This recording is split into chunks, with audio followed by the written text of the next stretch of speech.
lovely, lovely WARNO action here in the league as I'm once more back here, once more joined by the lovely, lovely Chloride. Hello, everybody. I'm back from my hiatus of having a romance and then losing that romance. I'm back to Warno, myself. We're glad to have you back here, and yeah, we also glad to have more of this really high level league action here as we have none other than the T-Man himself here in front of us against the finalist of the super tournament on the other side. So a really high level match. T-Man slightly in favor as Yuki also didn't make it through in first place out of his group. So a really interesting matchup here in front of us. T-Man versus Yukipaw. The prize pool also hired already once more here, guys. We are at $241. Thanks for all the support. And yeah, check out Match Arena if you haven't done so yet to support the channel. But yeah, let's get into this hard action here. Tmanplays versus Yukipaw. 4th Modschützen versus 11th Parachutist. And how do you think 11th will play here under T-Man on this map? So, Tmanplays is known as a very methodical and slow player, somebody who doesn't really have to rely on early game aggro shenanigans because they have such good fundamentals that as long as the game goes on, they will likely win it in the late game. But T-Man in this case, as I believe, was kind of trying to bamboozle Yukipaw, doing the unexpected 11E play because he hasn't played 11E on his stream for years, I think, considering it to be, frankly, a little bit unfun and certain parts overpowered. And in this case, we're seeing T-Man going heavily into a opening with some of the strongest infantry squads in the game, the Legionnaire Para and the Para Marine for 80 and 75 points respectively, going out there with Para SAS, which are satchel charge equipped large recon special forces squads that are transported in 108 kph, good stealth, good optics, 50 caliber, 30 point trucks. Excellent units, of course, but the problem here with 11E is that further the game goes, the opponent, 4th Motorschützen, will be able to scale into the late game. There's a very rare case in which the kind of older generation Soviet tanks of the 4th DDR rifle division are going to be able to technologically overpower anything that the French can bring out late game. And at the same time, the 4th Motorschützen consists of the Luftsturm Regiment 40, the DDR Special Forces unit. So they have a large variety of opener, forward deployment, special forces infantry squads. Squads that, even though not as numerous or efficient as the French airborne, are capable of challenging the French airborne. T-Man here needs a very early push. The longer the game is allowed to go on, the heavier artillery Yukipaw can bring out, the heavier tanks, more helicopters, and even some would say better planes are available late game for 4th Motorschützen.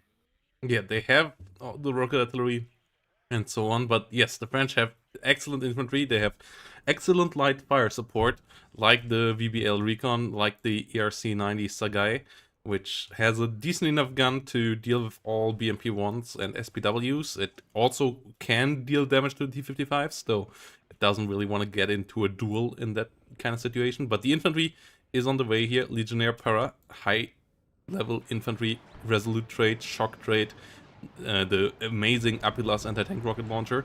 While it's on the other side, Yukipaw focused here mostly onto the north. We have a Gazelle Cannon coming around, already eating up a couple of units. Strela actually not able to open fire just yet. Another truck will go down, but the Strela finds the kill there in the end. Next Strela coming up for another Gazelle Cannon in the middle, and those recon ones are actually not super cheap, and yeah, on the long range they won't be able to deal with the Strela too easily there, but the Strela out of the building actually. That might have been a mistake. They get the kill, and they barely survive there in the end. So yeah, Yukipaw giving up the center, heavily focused on the north, in a pretty big fight here from the get-go in the south as well. VBL Recon pushing forward together with some Legionnaires and some Para SAS. against one Vulture Mega Medis there trying to hold on. We have a Napalm Jaguar coming in, but Napalm against buildings, okay, does the job here in this case. Gets some damage into it as well. And that's a lot of investments into the south, whilst Yuki has so much pressure in the north. Do you think Yuki will be pushing through here anytime soon? I think up north here, I think the positions, the buildings, the forest, the sight lines are very preferential for T-Man here. This area up north of Papa, this open field, very difficult to take control of when you're playing on the red side, because on the west side there are both a large tower and a heavily protected reinforcement line with multiple buildings that will be able to send the very efficient and extremely high quality French infantry into Papa. But at the same time, it is completely possible for DDR to not control the reinforcement routes, but to be able to have large enough fire control to prevent the enemy from sending a commander in. Using T-55s, T-55 AM2s, the hyper-modernized variants, those will be on defensive, as well as the large amount of cheap SPWs, machine gun equipped vehicles. It's possible for DDR to have strong enough line there that they don't need to push through India. At the same time, we're seeing D-Man's opener push kind of a Pyrrhic victory, large amounts of units being wounded and lost, but the push through south is complete. Reinforcements are coming for Yukipaw in large amounts, including numerous infantry squads. And want to point out, 4th Motorschützen infantry are brought out in BTRs, in this case called SPW-70s, which are maximum road speed units, maximum efficient deployment. And this means that even when T-Man is getting victories, those victories have to be decisive, else their opponent be able to constantly reinforce the defense with efficient units. Yeah, a lot of decent amount of mod schützen already around here. We saw another great success for Napalm Bomber. It didn't get hit by the Cube. That was quite fortunate up there. And it got rid of another important infantry unit there in the forward building that otherwise could have interfered with the reinforcement route. But Yukipaw pushing through here into Papa. The infantry of T-Man nearly pushed out. The Milan 2 pretty low already as the Fallschirmjäger Sprengtaucher special forces start to attack it, so that Milan 2 needs to get further away, most likely gonna go down there against the T-55s. Yes, there we go. So the Papa position under heavy pressure. Meanwhile, T-Man got a bit further forward in the south, got at least into these buildings, which gonna be an annoying roadblock. But Yuki with so many reinforcements here now that T-Man can't really push any further. At least saving some of his infantry units there with the 20mm autocannon killing off the enemy hind helicopter. So an important victory there, but not enough forces here for T-Man to push further. And yeah, we have a point stalemate, and that's not where the 11th wanna be. So T-Man has to work on overwhelming either the south, which I think is not really possible at this point, or maybe catching Yukipaw off guard in the north, whilst Yukipaw's units are still on the move there. We have a Milan 2 now engaging against the T-55s. That could be the start of this, as the first T-55 AM2 here gets hit by a pretty strong ATGM there with the Milan 2. Milan 2 most likely gonna get another shot off here soon. And the T-55 once more under fire, not popping smoke. The Milan does miss though. They don't. Oh, wait, the AM2 does have smoke. The regular T-55 does not have smoke, yes. Yeah, there we go. AM2 does pop the smoke now. Fortunate there with the second shot. And yeah, we going on here. And going around. Power SAS and Legionnaire Powers coming around as well. And so far it looks like Yukipaw did a massive, maybe even a too large of a response to the possibility of T-Man breaking through down south. But because all of these infantry units that have been ordered here, none of their transports have left, because the transports are both fast and heavily armored. And if Yukipaw realizes that there is only a single, there are 2 half-health infantry squads, a infantry leader, and one currently heavily under fire Legionnaire Power squad, which is getting ruined here.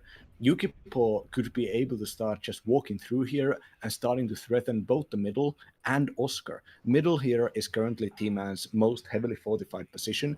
Up north is going to take some time for these infantry squads to start building up critical mass, and for T-Man to have a concave formation here once again with support units on the sidelines, with recon and ERC 90s, AML 90s. That is what is required for 11E infantry division to push through a more heavily armored division with the T55 AM2s. And developing all of this, it's going to take some time. And meanwhile, down south, you can just see Yukipaw is tasting blood right now. The incredible, massive soft attack blob of resolute armed one wet DDR infantry is just going on a death march right now. T-Man is going to have to start investing a lot of infantry to stop that, because 11E doesn't have other units that can do efficient HE damage than infantry. So it has to be an infantry versus infantry movement by T-Man in the north, though, at the same time. Getting around with the seed flank, killing the coup, coming around with the LGB bomber right after to kill the T-55 with it as well. So, two important kills there on the way back into the zone into the north. Now we have the napalm bomber coming in for the south. The coup there still turned off, so the napalm bomber does get in, gets the kill, and can get out alive again. Two Mutchitson down, T-55 AM2 in the north down to the Paramarine with the Apilas as well. Mirage with LGBs once more around. Doesn't have a target in the north though, as we have really few recon units here on the battlefield for T-Man as well.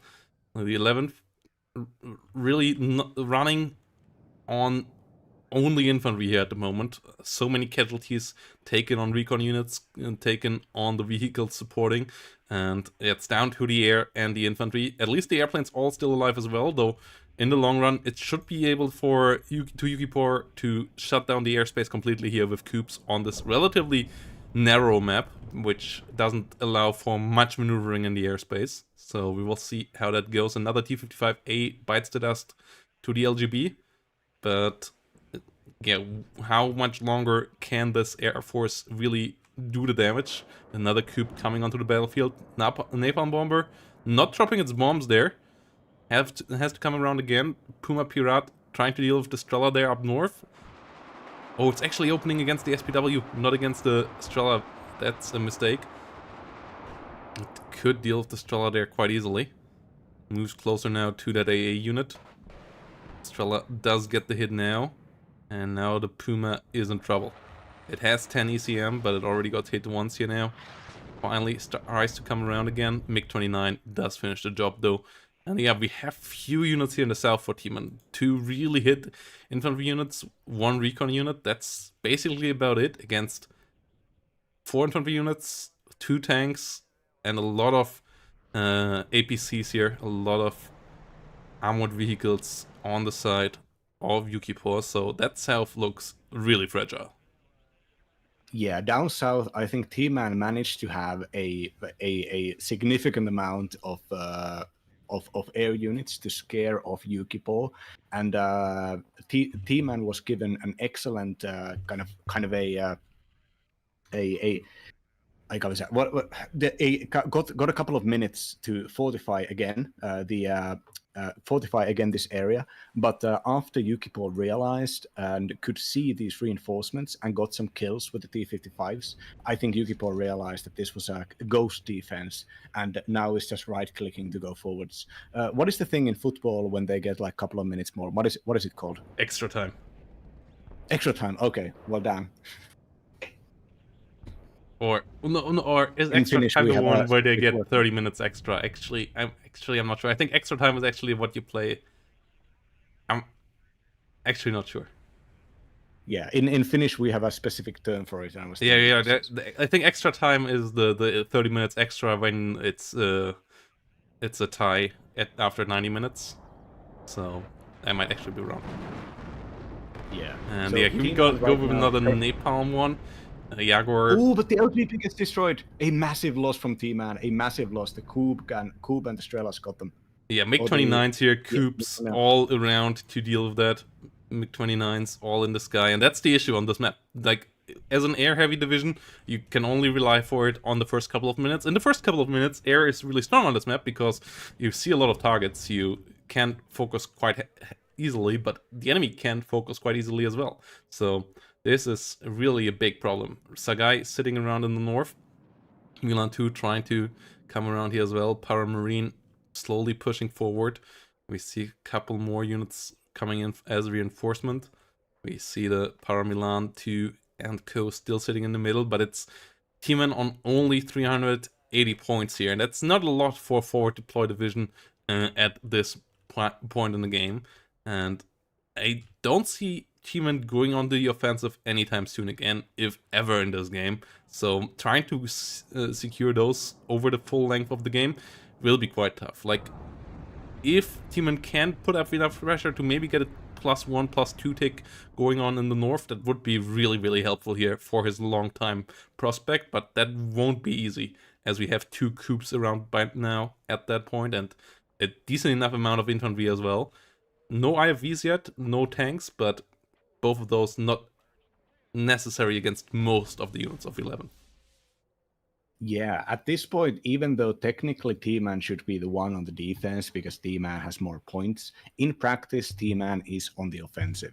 At 14 minutes in, 13 minutes in, having this little of an advantage against a division that scales better than you is just not acceptable. And we're seeing Yukipaw play into the strength of the 4th Motorschützen, which is whatever you're buying, buy a lot of it. Tanks, AA, infantry, Strelas, BTRs, everything, just concentrate a bunch of them because they have good enough stats that if you can just start getting engagements by having extra units, you can get good engagements for cheap.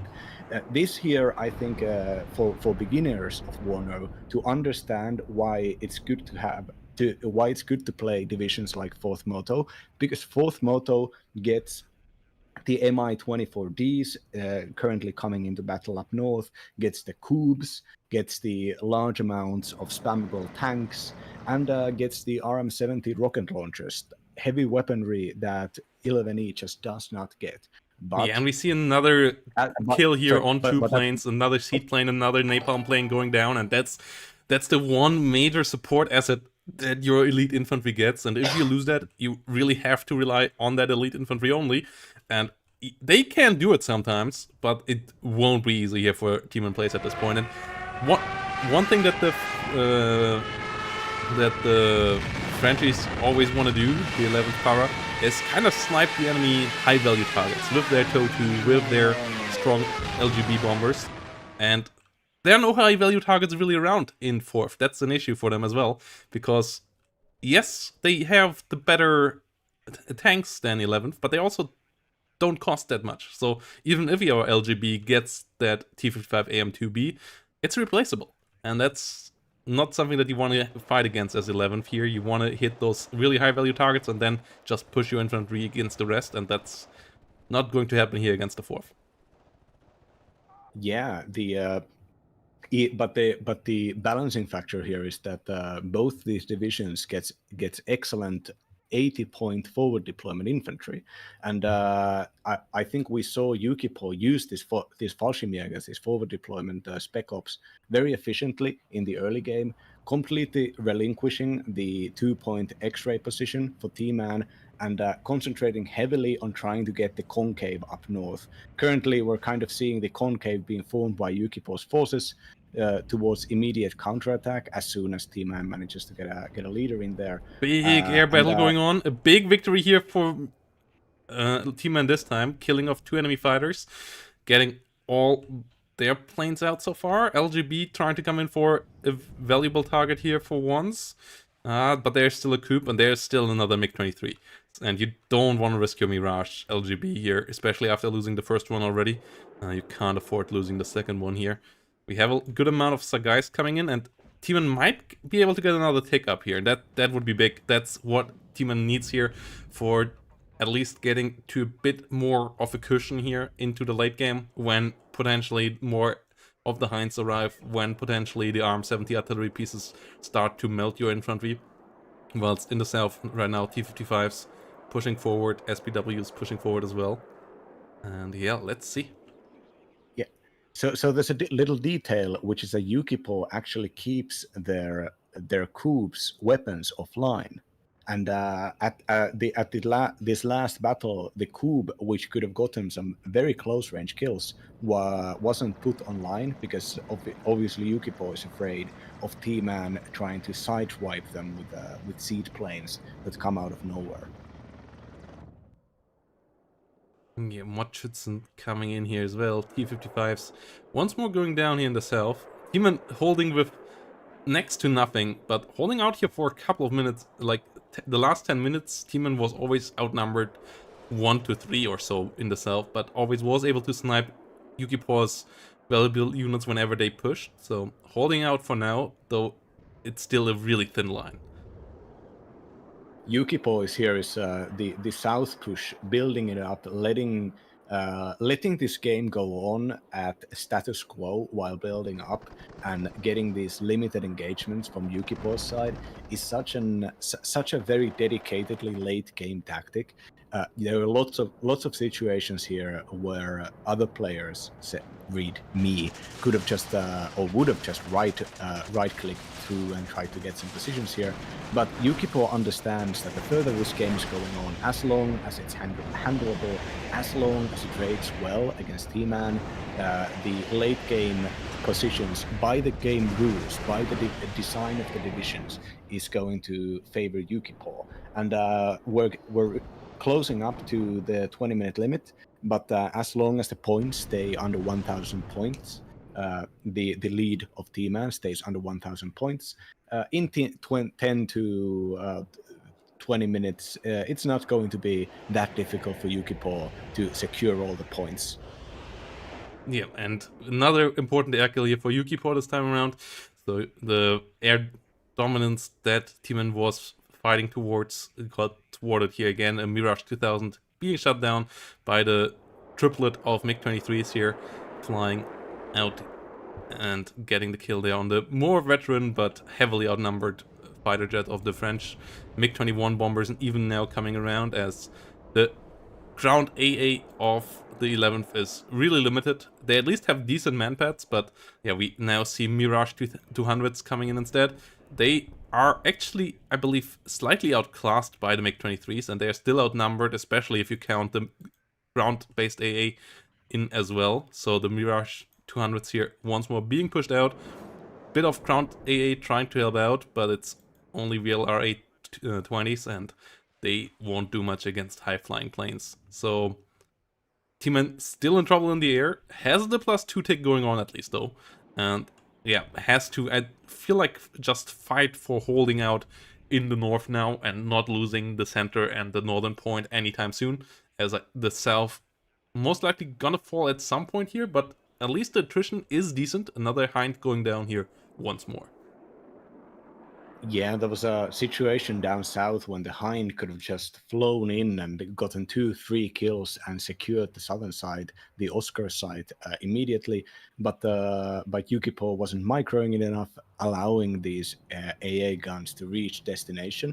But this all really is all these units that are being ordered by Tmanplays, either the AA guns or the infantry reinforcements.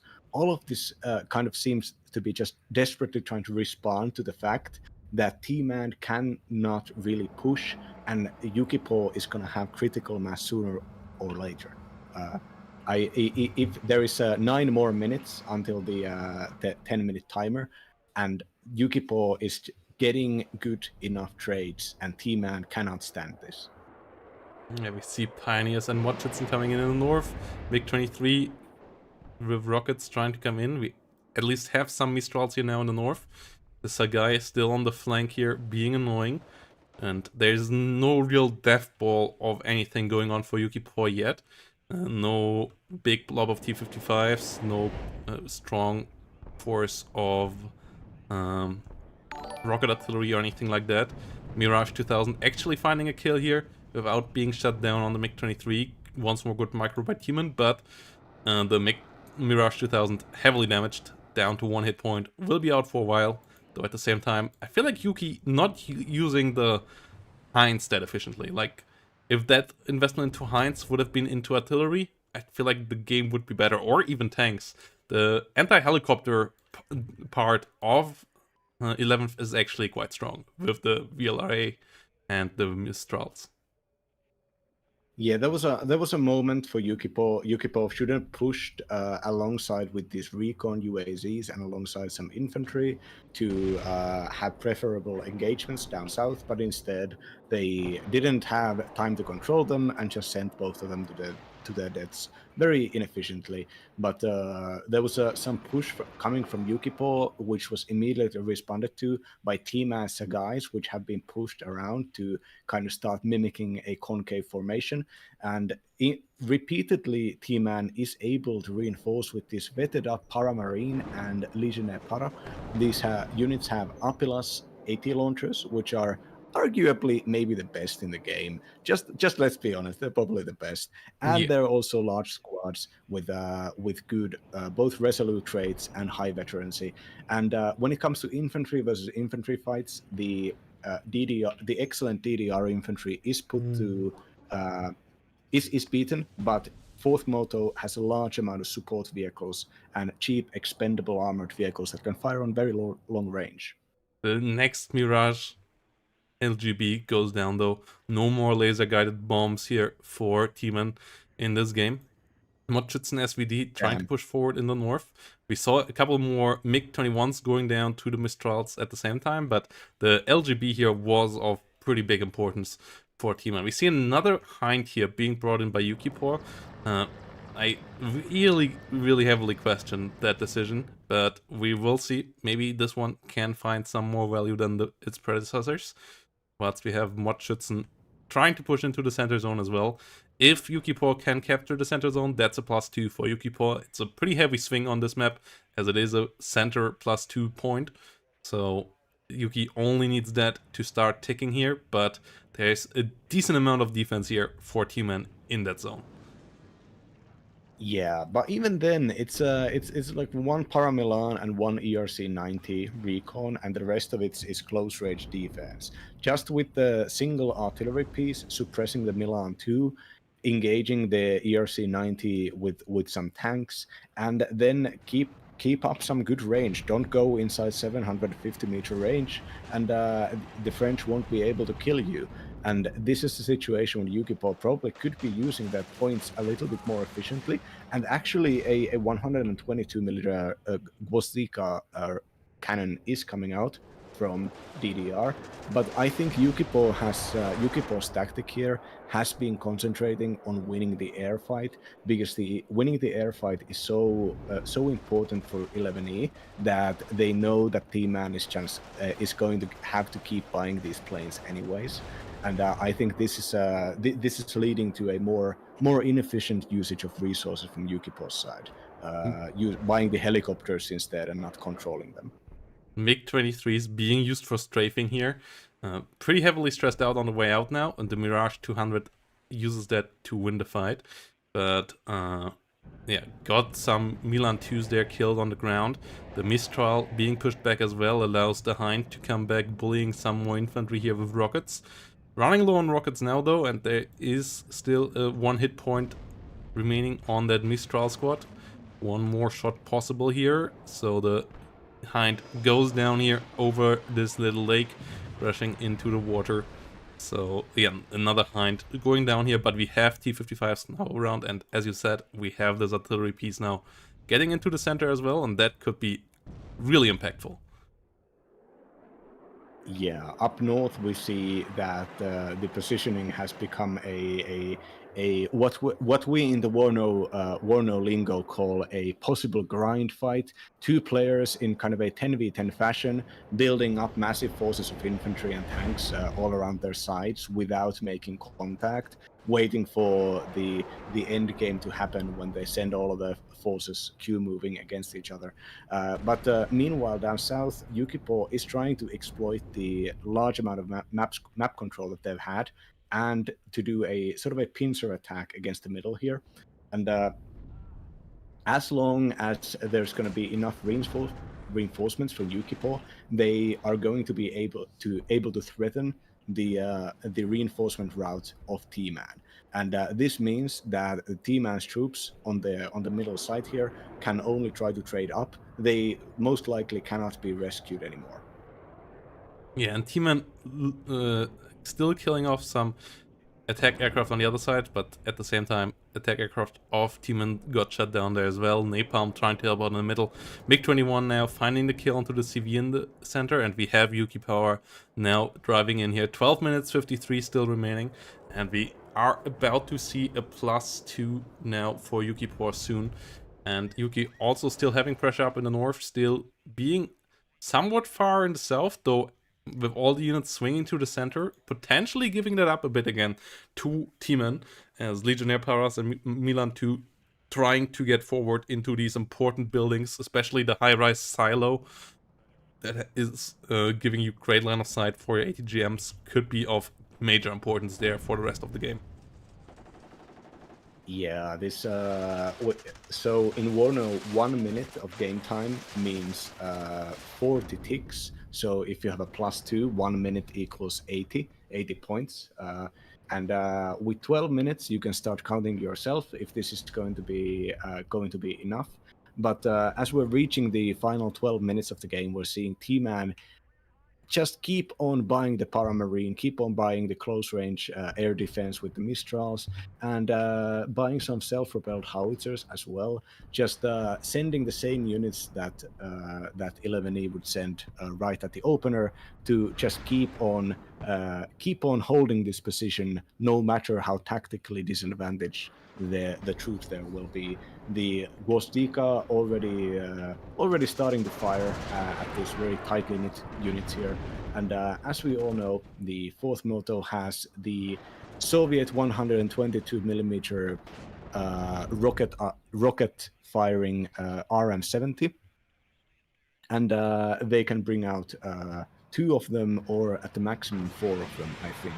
So tightly packed, high cost infantry. Not a great late game choice against 4th Moto. I don't think it's RM-70 is Soviet. I think it's actually like Czechoslovakian and DDR combined project.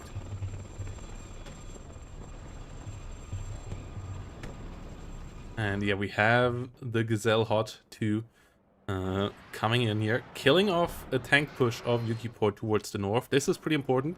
The +2 is going to be barely too little for Yukipaw, so Yukipaw will need another zone here within the next 10 minutes to win the fight.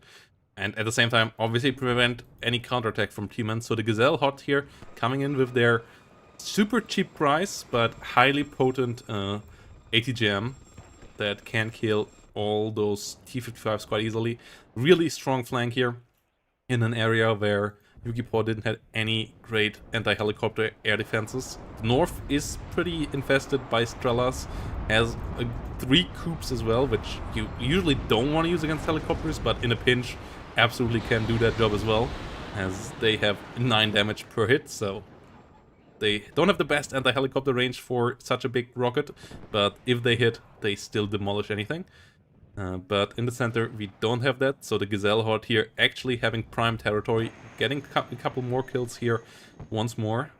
And yeah, T-Man just needs to hold out here for the next 9.5 minutes, but the just is easier said than done.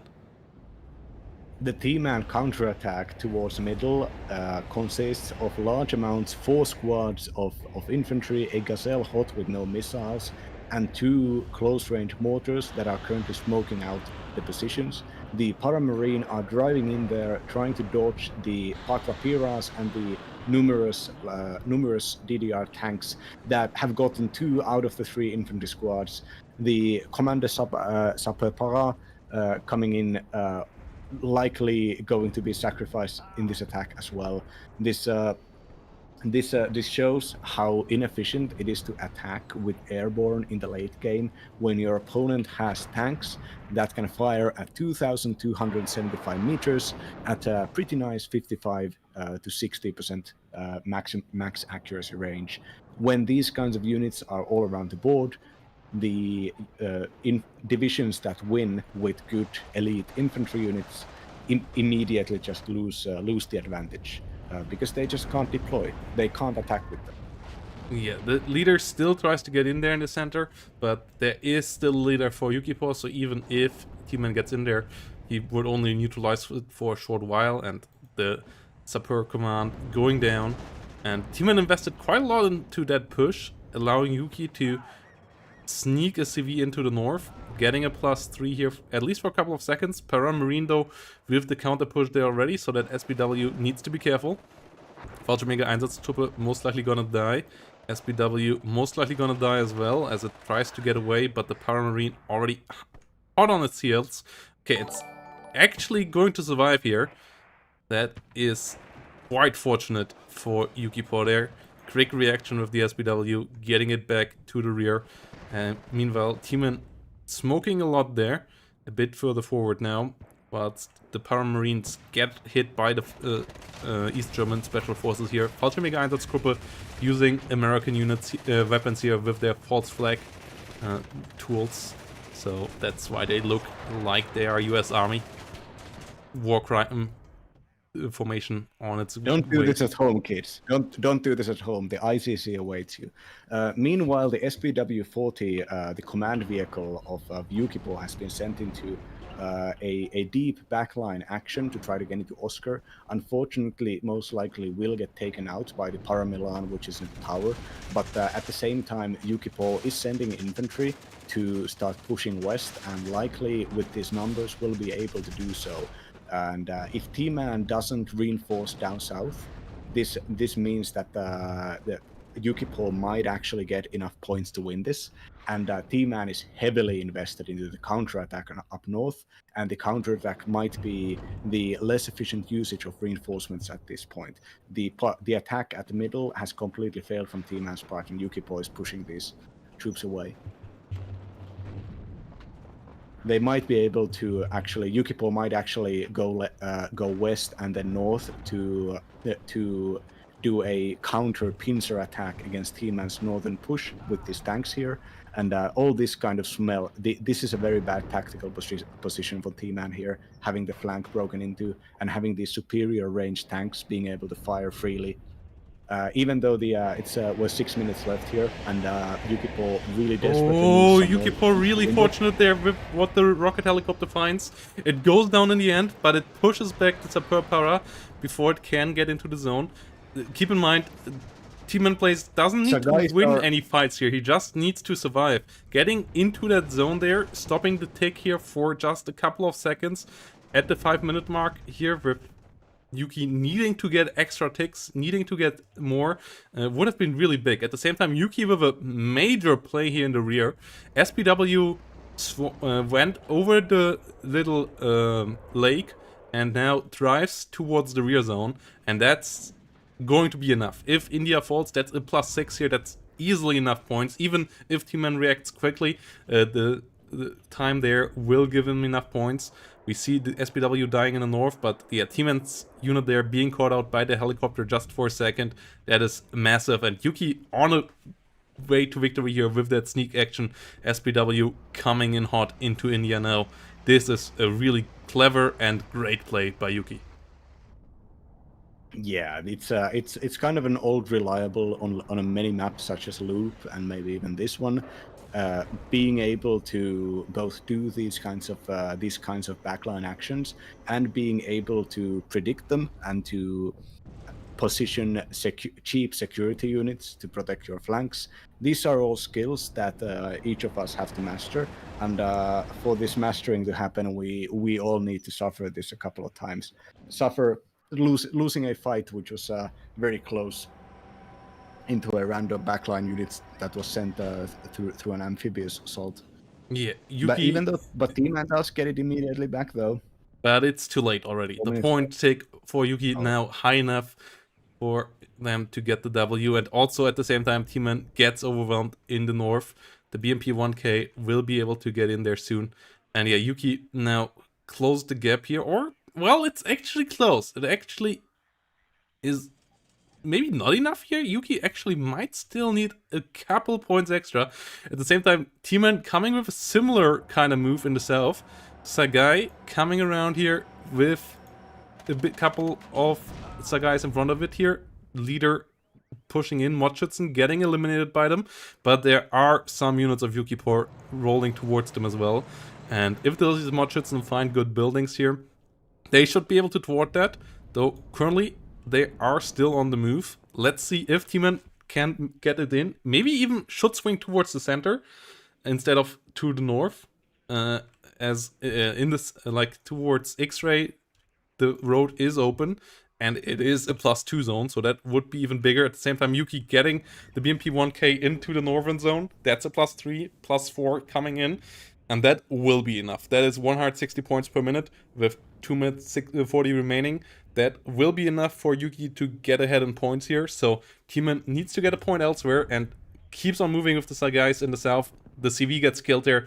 That's a major blow here to Tman's chances, as the MiG-21 comes in as well. If they would have gone to X-Ray, I believe they would have gotten in there, but they moved into though the T-55 would have been there at this point and been able to maybe take out the leader.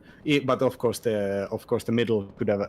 There was no way for you for T-Man to know that there was basically no recon unit up the tower on X-Ray, which and there is always an infantry unit there generally. This was a very high likelihood that the middle would have been defended. And Yukipaw showed some very smart game sense by early buying those 4 infantry units, 2 a Fallschirmjäger motorschütz and then 2 Power Fagots. Buying them early completely negated the advantage that T-Man had by trading up better in the west. And that's exactly what you should do. You should pre-buy your units into positions when you think that something might be happening, and that way you'll be able to surprise your enemy when they blindly push you. Yes, and we have now this +4 situation, and Yuki is about to take over the lead away from Tmanplays here. MiG-21 bis flying around in the skies. T-55 AM2 rolling forward. SPW-70 coming up, rolling further forward as well. And Hot 2 in the skies here, getting a missile out against the SPW-70. Getting a kill there. Yuki keeps on ticking here and will get ahead and will get the W. There is still one CV here hiding away in the woods for Tman, but it's a +4 situation here, and Yuki already ahead in points now and pushing into the south as well. BMP-1 on the way there, BMP-1 on the way towards India as well. I don't believe they will get into either, but it won't be necessary here. GGVP, Yuki with a fantastic game here. I feel like the playoff, like the matchup was in favor of Yuki, and Tman made it closer than expected, but still Yuki winning with the game plan in the end here with 4th motor. Yeah, it was the T-Man's advantages and battles in the early game were pretty decent, but they were countered very efficiently. T-Man was forced to fight a defensive battle up north long enough that the game started scaling into Yukipaw's favor. And yeah, in the end, Yuki with a good couple more kills. That was mostly though due to T-Man just throwing everything in there in the end, so not that important in TKD here, but more so the game plan of Yuki working out there in the end, taking their time, not really pushing heavily at any moment, but constantly keeping up the pressure from a position where they didn't give T-Man that much of a head start, and yeah, they made it work. They made that slight technological advantage that we talked about all game work in the end and shut it down the airplay decently enough as well. So yeah, GGVP here, really hot first game. Wonder what we will be up into in game 2. And yep, any more thoughts on your side about this one? Not exactly, except that if you go to kills and losses, you can see a T-55 AM2 look like an M1A1 Abrams on the kill count. there. Yeah, Neumeier They here are really like doing well. on this level well controlled. The superior range, even with the lower rate of fire and the smaller gun of the T55, the range is all that matters. Range and control. As long as you have the armor advantage, it doesn't matter how little that armor advantage is. With 14 armor, T55s can be main battle tanks against the airborne.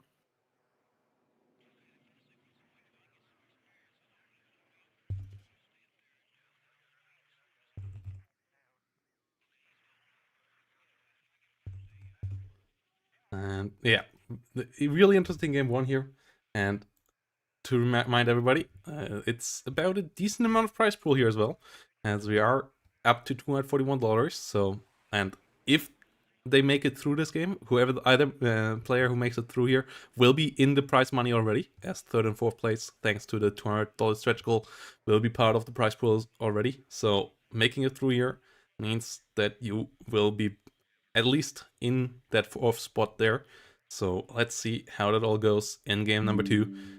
Yeah, we go into a short break, then we will be back with game number 2 with Yukipaw on match ball in this best of 3 game here between Tmanplays and Yukipaw.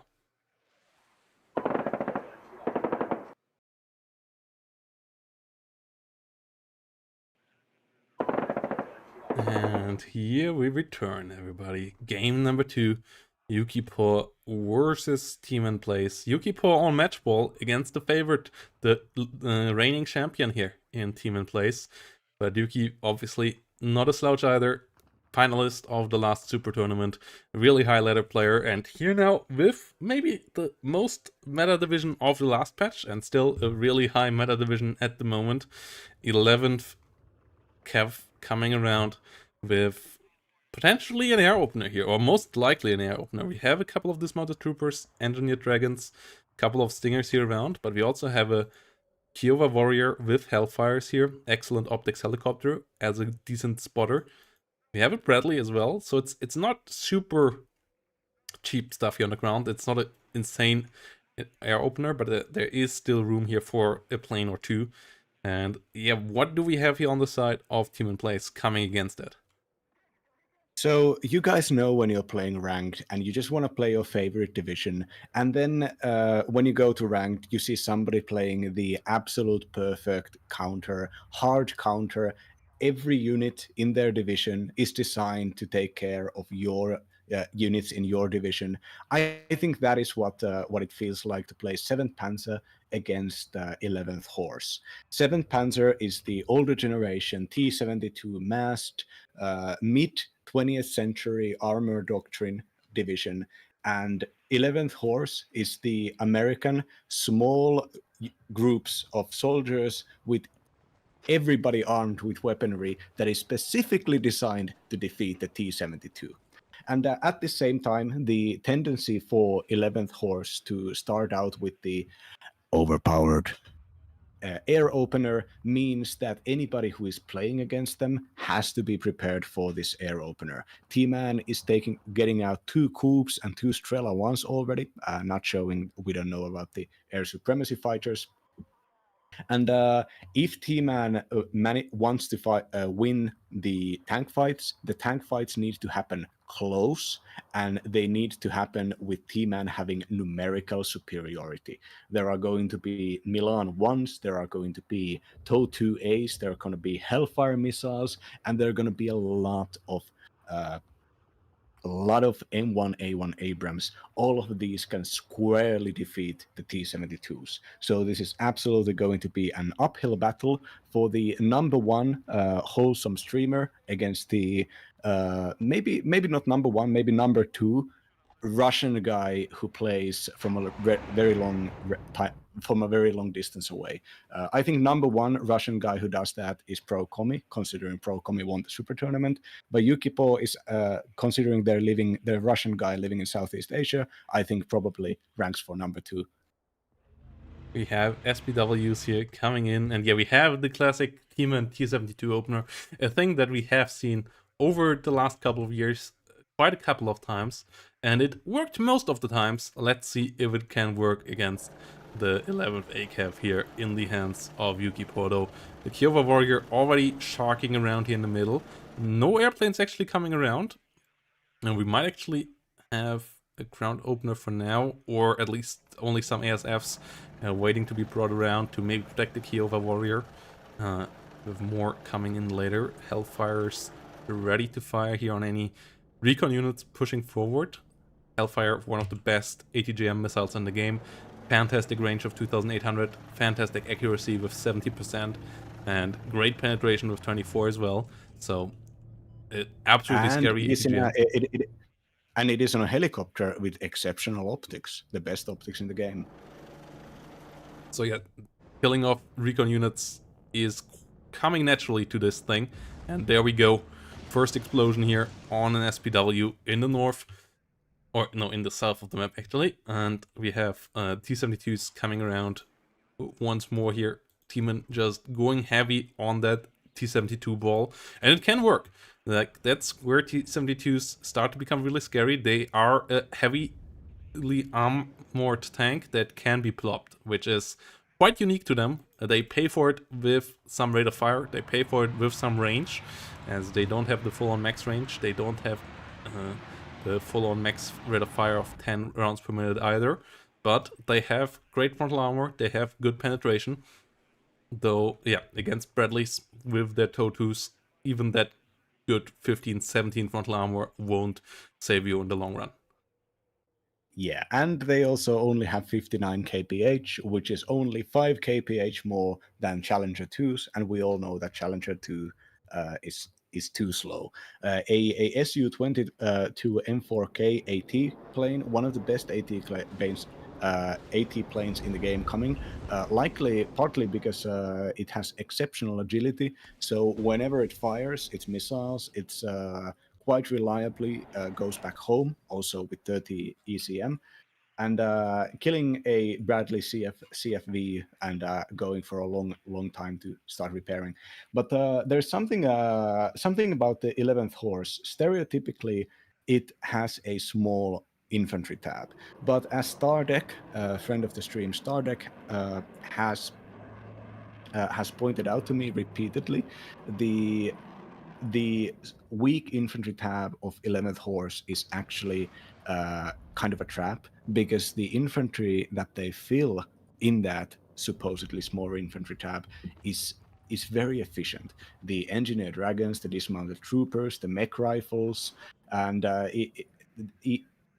Yukipaw here could not take the Milan 2s and have another large infantry squad on infantry card on 0 vet. This means that even though 7th Panzer is generally known as an armored division that compensates for its weaker armor by having a larger amount of efficient infantry, Yukipaw can pretty much match the infantry, if not in veterancy, but in quality. Well, yeah, in direct infantry versus infantry fights, the 7th with Modschützen on 1 vet and the Resolute still should win, but the infantry does fulfill the job of filling gaps and being annoying. You get enough amounts of Dragon and 84s to really deal with light vehicles and keep them at bay, and that's pretty important for a deck that hasn't gotten any light tanks. You don't get many IFVs either, only a couple of Milan Martyrs with Milan 1s on top. But the infantry with dragons does the job, at least for now, pretty decently. We all know the Milan 1 nerf and Milan 2 nerf is coming to their range, and once that hits, the American decks all will be playing a good bit different. But for now, they can keep off those IFVs, those APCs really, really efficiently. Yeah, I believe you meant the Dragon 1 and Dragon 2 nerfs. No, Milan is not getting nerfed. Oh yeah, Dragon yeah, is getting sorry. Yeah, that's exactly what I meant. Yeah, I think one of the dirtiest tricks that you can do, Yukipaw has done. 11th Horse famously has Recon Abrams. They have forward deployment Recon Abrams. Very expensive units, card inefficient, but you get them. And And Yukipaw didn't play them in the opener, but obviously T-Man has to expect those recon Abrams to come in the opener, because if T-Man doesn't expect them, the recon Abrams might ruin his game completely, and this slowed T-Man down even further, just adding kind of to the inherent benefits of Oh, 11th T72 Force. needs to smoke And off there M1 in the Abrams, north. Gets out there just in time against the M1A1. Yeah, can't allow to let any of the T72s die. T-Man has a point advantage. T-Man has a decent amount of T72s. Hero coming in. If you can get that death ball of T72 going, 7th can be really scary. That's how T-Man has played this deck a lot of times in the past. And we still have a decent amount around. We have a good amount of AA around as well, so all those F-16s need to be careful.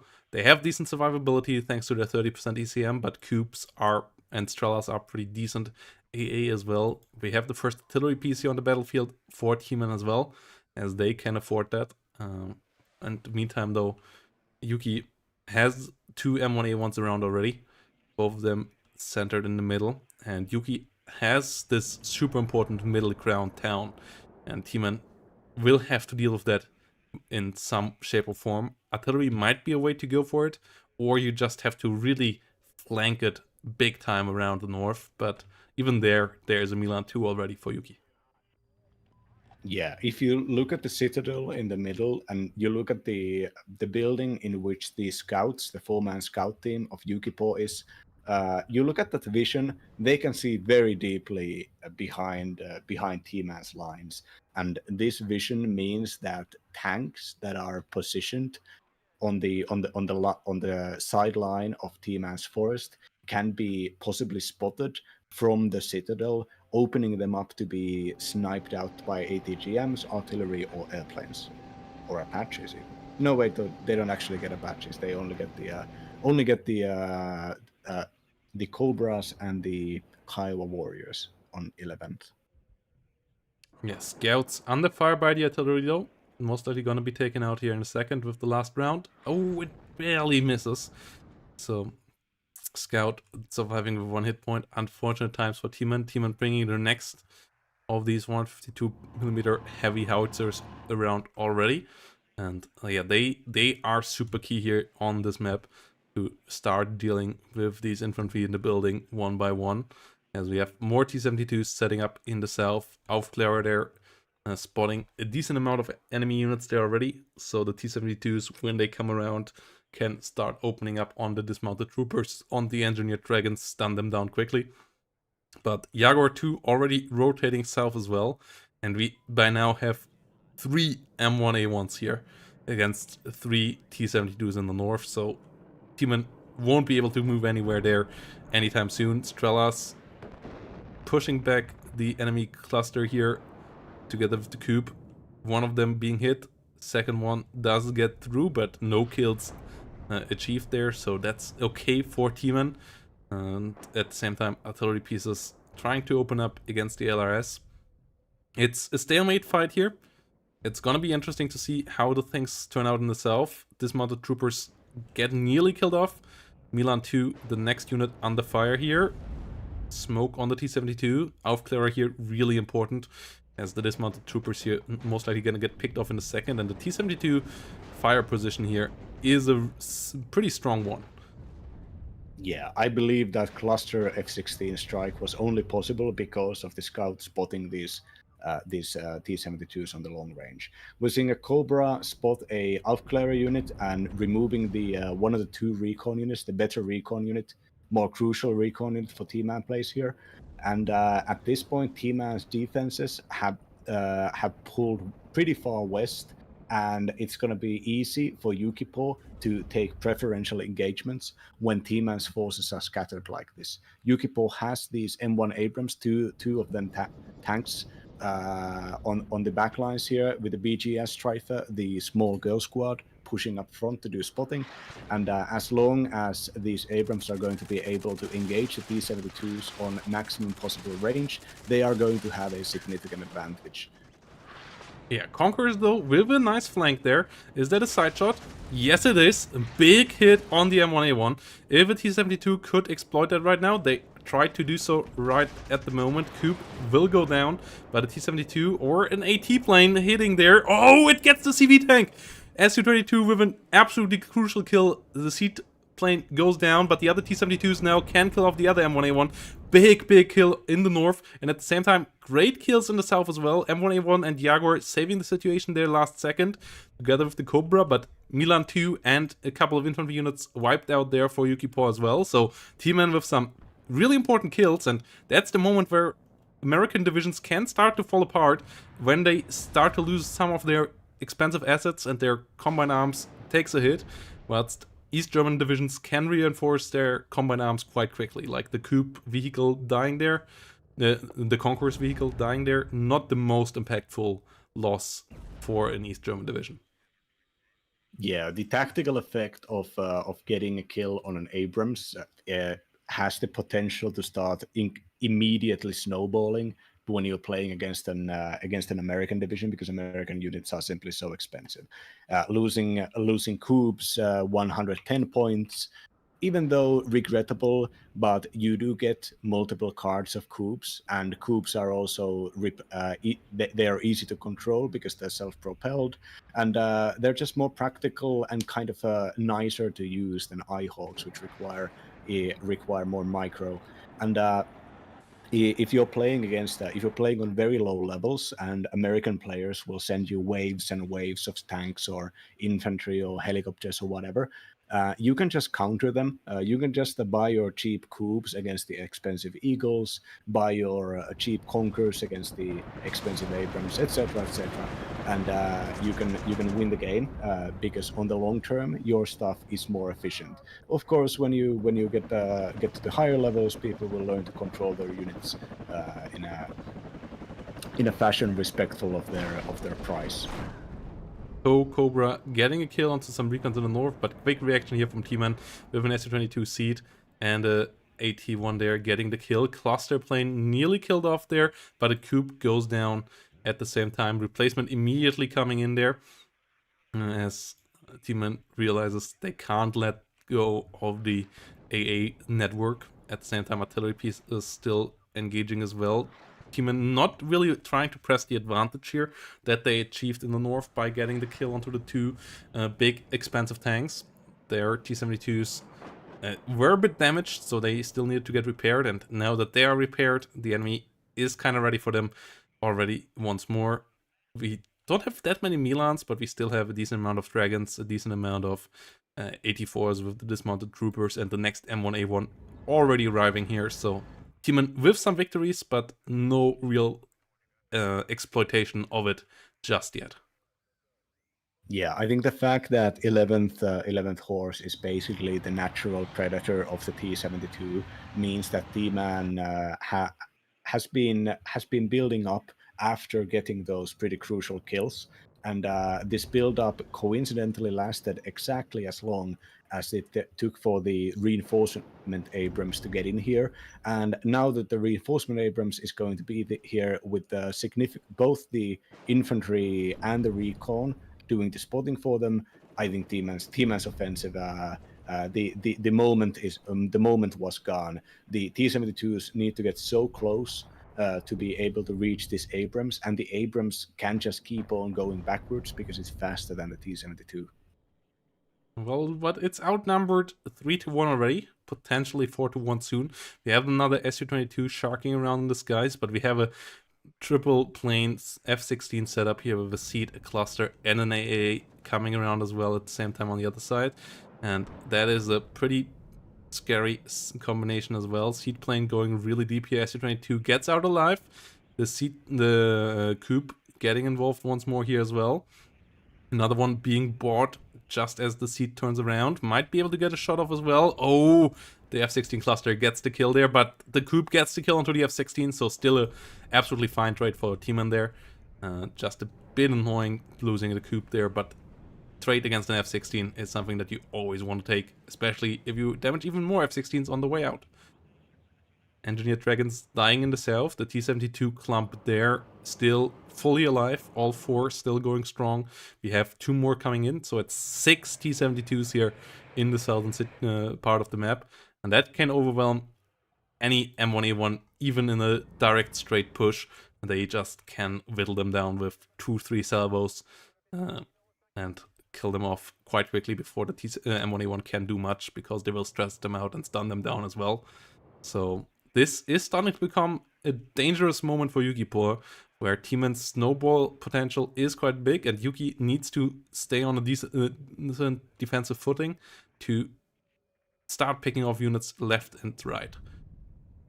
Yeah, the fact that 11th Horse isn't an actual division, but a supersized regiment, means that in the end it does have less unit cards than something like 7th Panzer does. So as long as T-Man can keep these fights going on and can keep his small but very significant points advantage here, if the later this game keeps going on, as long as T-Man doesn't lose a bunch of units in a small period, the T-Man will be able to scale pretty well, because he's allowed to be in the defensive. There is an M1 Abrams now down south, as well as down up north, with a Jaguar 2 also, and now finally, as T-Man's Motorschützen are pushing from the southern position, supported by this large squadron of these T-72s, the Americans have actually managed to get extra infantry squads and extra heavy AT weapons to stop this. And once again, had the attack happened just a little bit earlier, the situation would be completely different. Now, F-16 clusters coming out against these mass that could be really devastating. That could be really devastating. 1 goes down. Another one, 2 get pretty heavily damaged. One of the F-16s down. Second one under heavy fire. Okay, in the end, a trade. It also buys Yukipaw time, as the T-72s will have to get back out of there. You don't want to push out with heavily stressed out, heavily damaged tanks. That's not a moment where they will be efficient, so that needs to retreat. At the same time, though, T-Man found some targets for artillery, so will get some value in the meantime. M1A1 gets a side shot kill here onto the T-72. Not the perfect micro that we're used to from T-Man there in that moment. So 2 T-72s, the number down back to 4. It's artillery flying in, but good reaction here from Yuki, keeping that infantry agile, dodging most of these shots for now, and only taking slight damage from the artillery itself. So yeah, the F-16 suicide attack there did buy Yukipaw more time, and with more time, more heavy equipment can come onto the battlefield, and there is that moment where the snowball just won't work anymore, because there's too many M1A1s on the other side, and we are slowly getting to that moment for every minute where there are no fights and no losses for 11th here.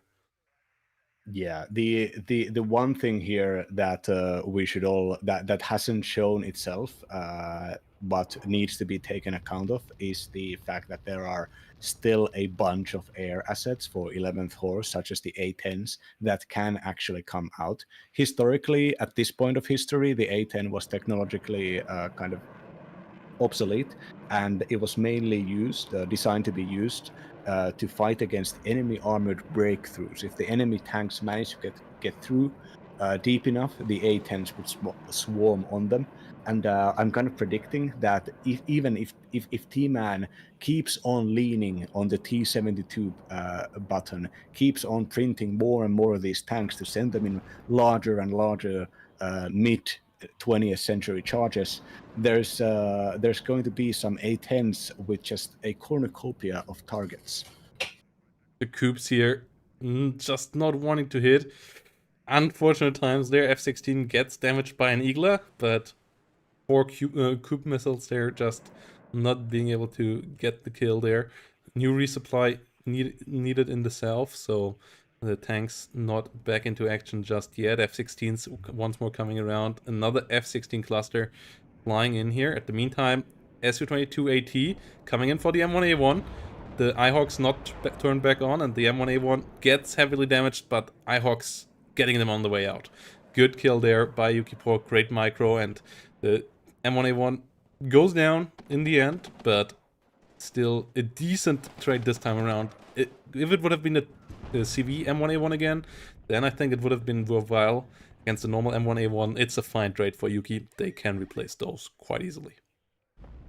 Yeah, Yuki's engagements down south, especially this the pushing the latest armored pushback by killing the leader, they've been so fortunate because the positioning, the fighting positions here are way more fortified by Yuki, and Yuki's offensive up north is actually happening now. Oh, and T-Man getting caught with their pants down. F-16 seat with the double kill for Yuki there. 2 coups going down in the north, and that is devastating. That's the big bones, the big spine of the air defense just ripped out of T-Man's north defensive, and that makes it way easier for all those other units to come around. Su-22s here still with decent success, but they also take casualties. The T-72s now trying to open up on the M1A1, not able to find it yet though. It's behind that building, and more M1A1s already rolling up. That is a really painful loss there. Great micro by Yukipaw there, bringing that seed plane just at the moment where T-Man had no time to turn off the seed, the AA against the seed. At the same time, one of the Eyehawks going down to artillery on the other side as well though, so T-Man repaying kill on AA with kill on AA, dodging the F-16 cluster there nicely with the T-72s, but down south here, T-Man is attacking, going into the breach once again with all of these troops here. And so far the attack is being a bit inefficient, attacking these engineers in buildings. But we'll see if no reinforcements coming down south from Yukipaw. So if T-Man manages to get some good engagements here, especially dealing with the engineer dragon, the firing positions here seem to be pretty preferential. M1 Abrams taking some damage and retreating immediately, though the Jaguar 2 getting some max range action done here. Yeah, we have some BMP-1s coming around towards the Jaguar 2. They should move a bit further forward and not hang themselves up on that engineered dragon, as otherwise the T-72s are in some mortal danger there. But outside of that, the push actually working out decently here for T-Man. The fire support stunning down the engineers quite decently. The Mod Schützen still alive in good enough numbers. The Jaguar 2 and the Cyanide, really the two big scary units here on the battlefield. Jaguar being taken out. The Cyanide with helicopters coming around with TOW2s. Trella is starting to engage, getting the kill onto the first one. Good hit against the T-72, but no kill. And the Strela 1s here on their fast BRDM chassis, moving in for the second one, pushing that one back as well. Great trades here for T-Man so far. Just has to keep the T-72s alive, but 2 more coming in, 2 more full hit point ones coming in. So this push in the south seems to be working. Yeah, but I think T-Man actually doesn't have any coups anymore. Up north, T-Man's AA reinforcements are 3 Strela 1s, which, even though pretty cheap and fast, are very low quality AA missiles in the long term. And I think if Yukipaw understands, Yukipaw obviously didn't really have the moment to start exploiting, getting the kills on the 2 coups. Didn't have a bunch of planes or helicopters that they could just send there immediately. T-72, so unfortunate. In a short-range engagement, missing the shot against the M1A1. In the last patch, the miss would still have killed the M1A1. This time around, though, it does miss the tank, and the M1A1 gets the kill there in a pretty short-range engagement, like we were at 1,200 meter range there between those 2 tanks, and that's usually a range where the accuracy stacking gets you up to next to 100% accuracy. Not so this time around though. M1A1 comes out victorious, and that's pretty unfortunate for Yuki there. Getting rid of them M1A1 would have been really big, as especially the situation in the north is not great for T-Man right now, so T-Man really needing that big victory in the south. Yeah, the fact that Yukipaw currently, even though Yukipaw doesn't necessarily realize this, but they are both on +2, and T-Man is running out of AA. We haven't seen fighters out of T-Man in a long time here, and now that the clusters are the cluster is getting the double kill. Massive free kills. Massive free kills. Yeah, the Strella's not great enough at getting the kills there. Coops and Strella's in the south engaging, but M1A1 there pushing forward, getting stunned down by the Mod Aufklärer. Might allow the T-72 here to come on top of this M1A1. As a lot of them moving around. Seed plane going down. At least one of the planes here getting shut down. The one with the best ECM nonetheless. But yeah, T-72s have to keep on rolling. As Milan 2's coming up on the side, finding a side shot. Oh no, disaster there. A T-72 being shut down. CV not on the way yet, only being brought now for Tman to be brought into the south here. As the M1A1 finally falls, but yeah, unfortunate loss of another T-72 to that well-placed Milan 2 by Yuki. And Yuki will be now ahead in points and will get a bit further ahead before the SPW 40P2 of Tman can capture the southern point again.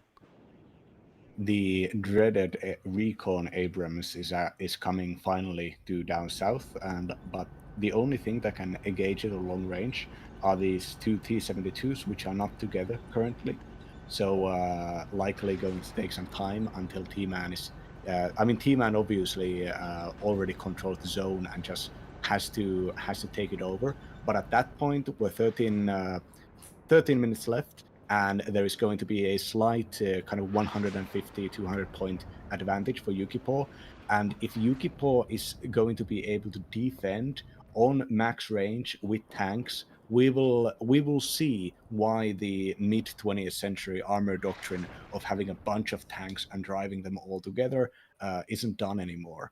After the perfection of the second generation of ATGMs, as well as the more advanced Abrams sights and optics, are just going to outtrade the spamming of the T-72s.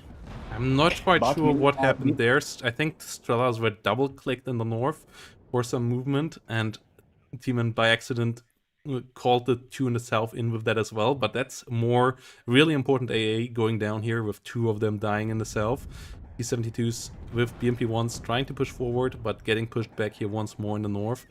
Artillery trying their best to help out, but they are running low on ammunition as well, as Tman is getting into the zone here and will capture that soon, but that's only gonna stop the tick. It's not gonna get Tman back into the lead. But it's an M1A1 here in a super scary position, trying to shark for a kill, but also showing side armor here to a bit of AT. Being hit, being stunned. Su-22 trying to exploit that, but the F-16 cluster showing its prowess as a fighter as well. Both AM9Ms there, finding the targets. High-level sidewinders on a high-level chassis here as well. F-16 doing a great job. Going a bit low there this time around.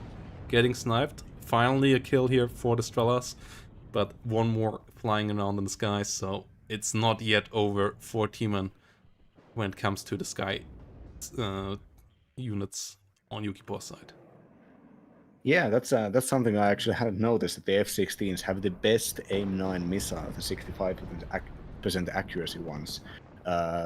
Yeah, the T-Man's push up north, trying to just send enough metal, enough units to the breach to overpower enemies, and having the smoke there is one of the ways to try to cut out your enemy's angles and trying to get more of your units to engage a smaller amount of the enemy units.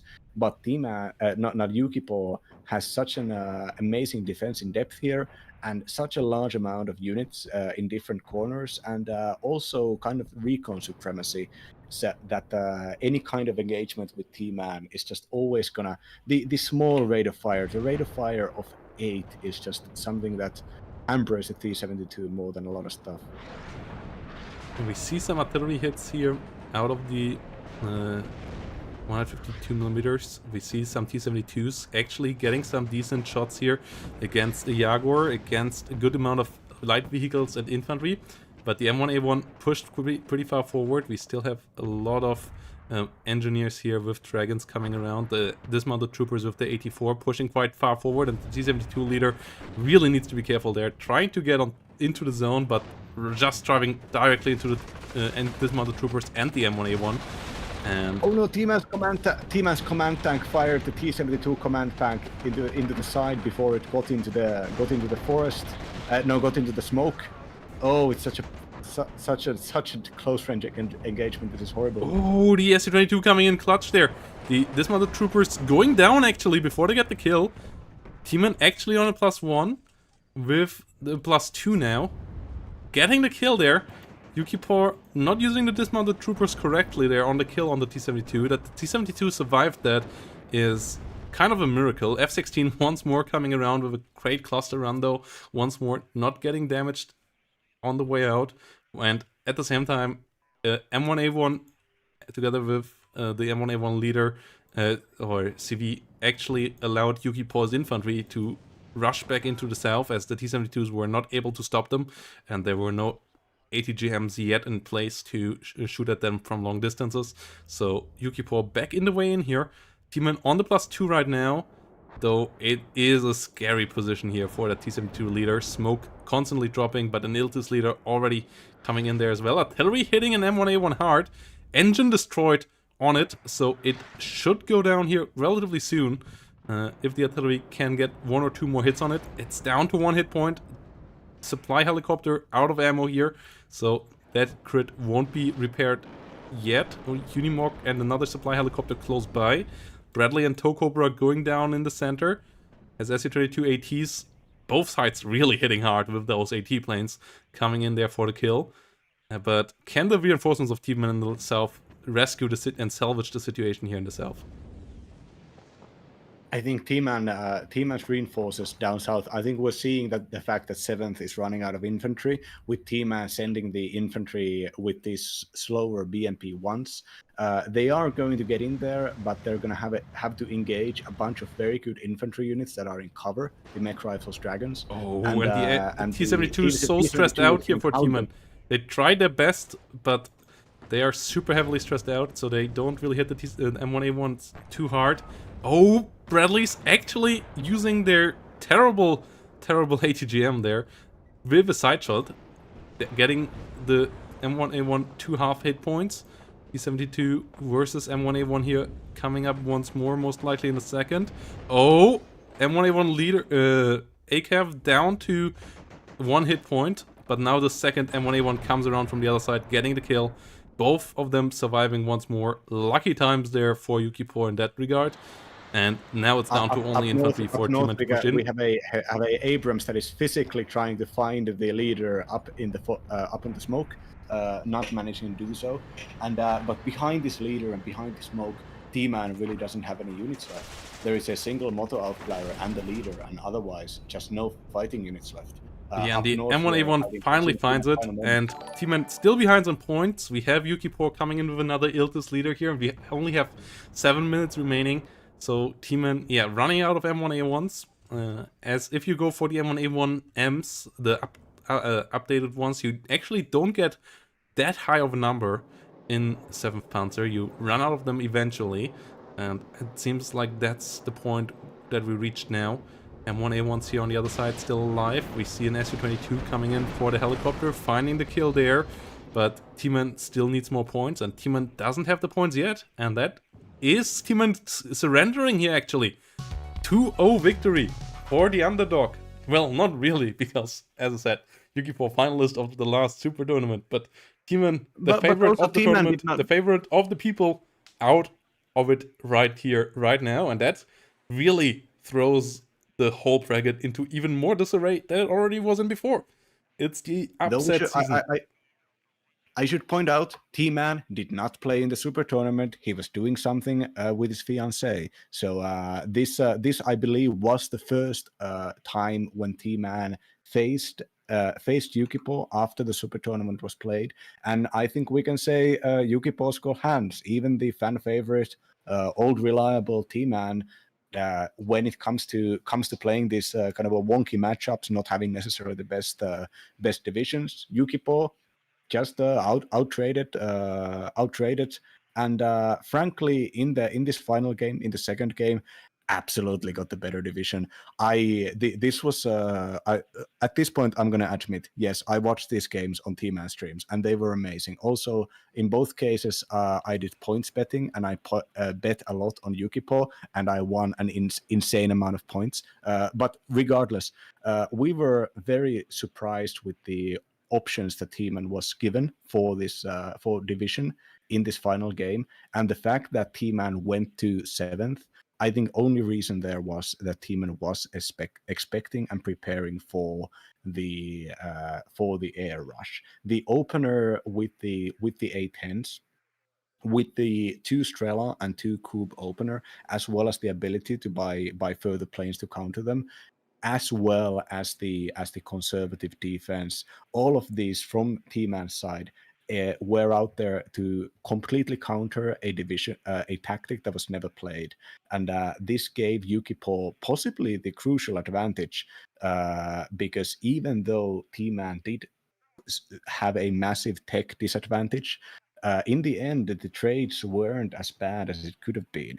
D-Man was pretty smart at positioning the T-72s into close range and medium range engagements, Yeah. and being very careful about only moving them out when you had built up enough of them. But it was also Yukipaw's classic playstyle. Like, that's how we saw them in the Super Tournament, all the way into the final as well, even with more aggressive divisions, like 4th, like First UK. They played rather conservative when it comes to the starter. Like, I feel like them and Sheesh play a pretty similar playstyle, with Yukipaw playing it just a bit better than our Ukrainian friend in Sheesh, who's in Division 2, and they're in a quarterfinal match as well.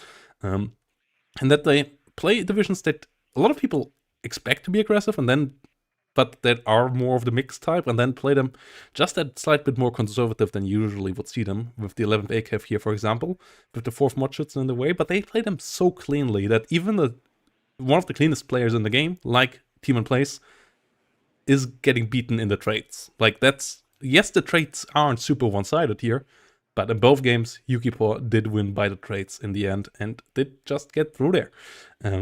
And that's how they won in the Super Tournament as well, up all the way to the finals, where they ran into a really, really strong Pro Commie. And yeah, Pro Commie out of this tournament. So it is Yukipaw maybe now as the favorite of the whole thing here. Neff and Burthex in it, and then we now have to figure out the last semi-finalist between a wooden box and Mix 90, finalist of the last league, where they lost against Tmanplays, but no Tmanplays. So maybe it's Mix 90's time to shine. Maybe it's Yukipaw's time to shine. Let's figure all that out. Quick break, guys. Then we're gonna be back with the last quarterfinal. A wooden box versus Mix 90.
So, yeah, here we go.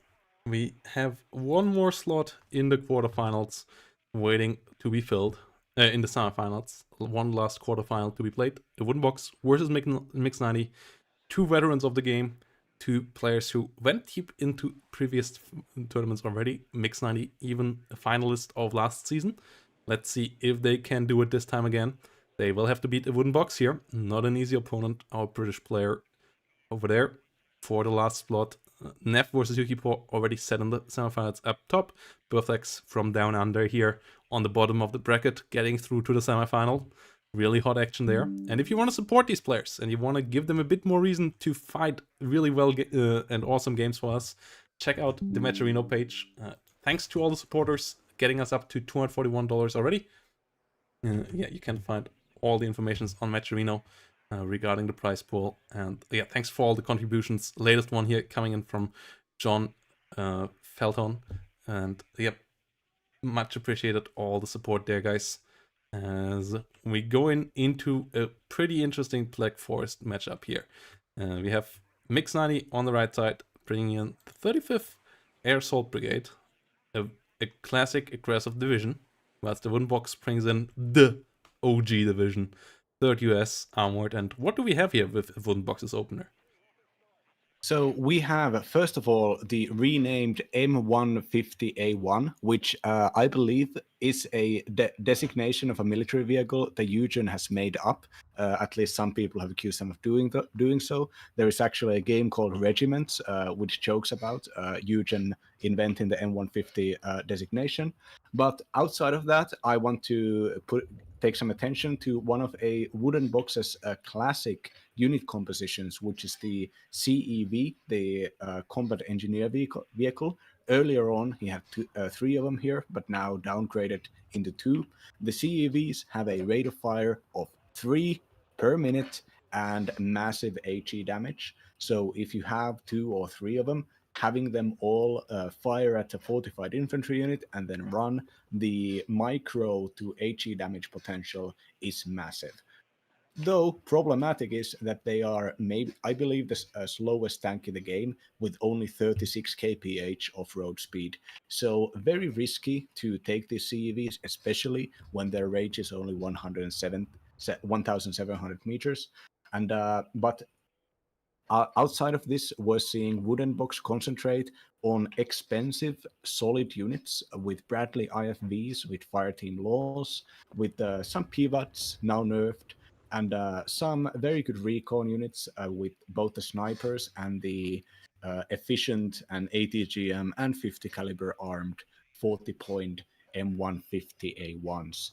The 3rd US is the division which probably the most in the game benefits from late game gameplay, considering they have such an amazing amount of top tier expensive units. And on the and Box's deployment here is set to maximize engagements that they can take at max range, where the Bradleys can be just absolute terminators. The Bradleys have the best ATGM in the game and the best autocannon in the game, and as long as they can stay away from enemy infantry AT, both of these weapons can just keep going. And the Fireteam Laws, even though only 6-man infantry squads, are 30 points and have 2 light machine guns, and also have 5.56 weapons, which are just the better weapons. And so I believe we're going to want to see Box to stay away from fights until 20 minutes in, when the 3rd US has finally managed to logistics all of their units on board. Yeah, on the other side though, Mix 90 coming in with the classic 35th Air Assault for deploy aggression.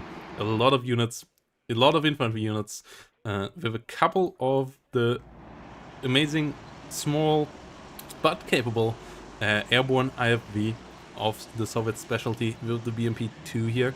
The BMP-2 with light armor, but armor, with 2 frontal armor on this BMD2, and great autocannon 30mm, and an ATGM that is potent as well with the Conquerors. All of that in a cheap package for 50 point as well. So great units here coming in quick. Mix 90, not with the classic Mix 90 opener. No double fighter start here this time around, but that's mostly due to the fighters on 3rd US being better with F-15, plus their strike aircraft not that scary anymore ever since the A-10 got taken out of 3rd US. Their early game air is not something to worry about too big, and that's why Mix 90 more focus on the ground play here. Will get a lot of territory grabbed here before 3rd US is anywhere close. And yeah, Cobras here coming around 4 box, those will be important, but we have some decent anti-helicopter here with the gas, with the double barrel 23mm AA pieces coming in as well. Yeah, actually, if you look at wooden boxes Bradleys, I didn't realize this earlier, but these Bradleys are vet 2, as well as the fire teams inside them are vet 2. You get enough availability with Bradleys in 3rd, so you can afford to take these at vet 2. And the reason why some players, wooden box has been a pioneer on this, Stardeck does this also, I believe, that when you're playing an armored division, you don't want to spend that much points on your infantry. So you take your infantry on higher veterancy and then always buy all of it. Instead, so you get more efficiency and you don't get into stupid infantry versus infantry fights when you're trying to save to get all of your Abrams on board. So we're gonna see a first time, I believe, in League, as we're seeing the tactic of armored division with high veterancy infantry. Generally, armored divisions have less availability of infantry, so any units, especially these 100-point, 70-point Bradleys plus 30-point fire team, so 100 points in general, if these Bradley and fire team combos are killed, that's not gonna be a small amount of points. That's actually a pretty big investment there. Yeah, we have the double Cobra here doing a pretty good job killing off enemy infantry units. The CV in itself of Mix 90 also getting killed by the M150 here with a tow. One shot kill there, as it is an unarmored vehicle. The snipers also doing a pretty good job here from the church. That's the reason why they got nerfed a couple of patches ago, because yeah, those American snipers with the double sniper rifle are a pretty potent and deadly combo.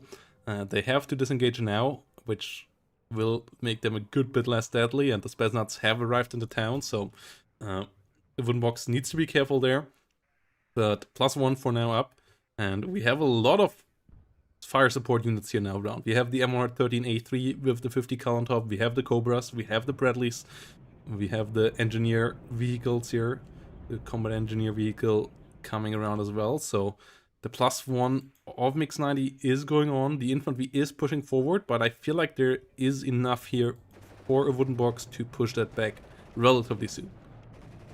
Yeah, the little detail of box taken, even engineer flash and engineers were both taken with the M113s because box obviously didn't want to be fast. They didn't want to take the faster option to reach the positions earlier, but wanted to reach the position with all of the fire support here in mind. The forward deployment infantry is currently in the middle of the town as Fox's sniper spotted, but now basically every unit, 80-90% of units that are currently on board for box are part of the single offensive here, and both the range and damage of these M113 50 caliber machine guns.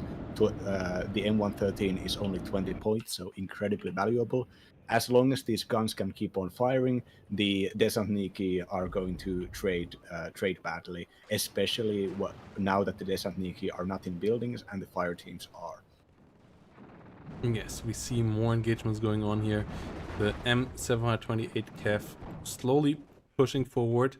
MiG-29s flying in the sky in the north. We see a BRDM coming up there to capture Charlie. That will bring up Mix 90 to a +2. Black Forest always ticking slowly, so every bit of tick that you can get on the map can be quite important in the long run. But yeah, now the big plop coming in here for box.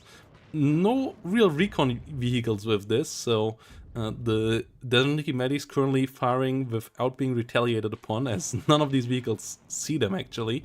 As soon as that's going to be the case though, they will eat a lot of fire here. And there we go. First Desaniki Medis being spotted, immediately being stunned down. Second one going down here in a second as well. And that might be problematic for Mix 90 here in the center. At the same time, in the town itself though, fights going on quite hot. MiG-29 dying in the sky to the F-15. That's why you don't want to invest too much into the air here, as 35th, the F-15, the best air superiority fighter in the game. Yeah, the M113 Force Recon, seeing that there were two Metis squads, Metis being an ATGM means that it has a minimum firing range of 350 meters. The M113s charging forwards and the Metis targeting the more expensive vehicles that were behind them allowed the M113s to get under the minimum range and now getting free kills. 3 out of the 3 Desaniki on this part of the line getting destroyed here, and infantry squads of Wooden Box being able to secure the reinforcement route on the eastern side of the town without actually having to destroy the Desaniki here, putting Mix 90 into a very bad position. A Wooden Box has been known to be a very, since the very start of the early access, Wooden Box has been an excellent kind of early mech gameplay, light vehicle usage, and usage kind of a player.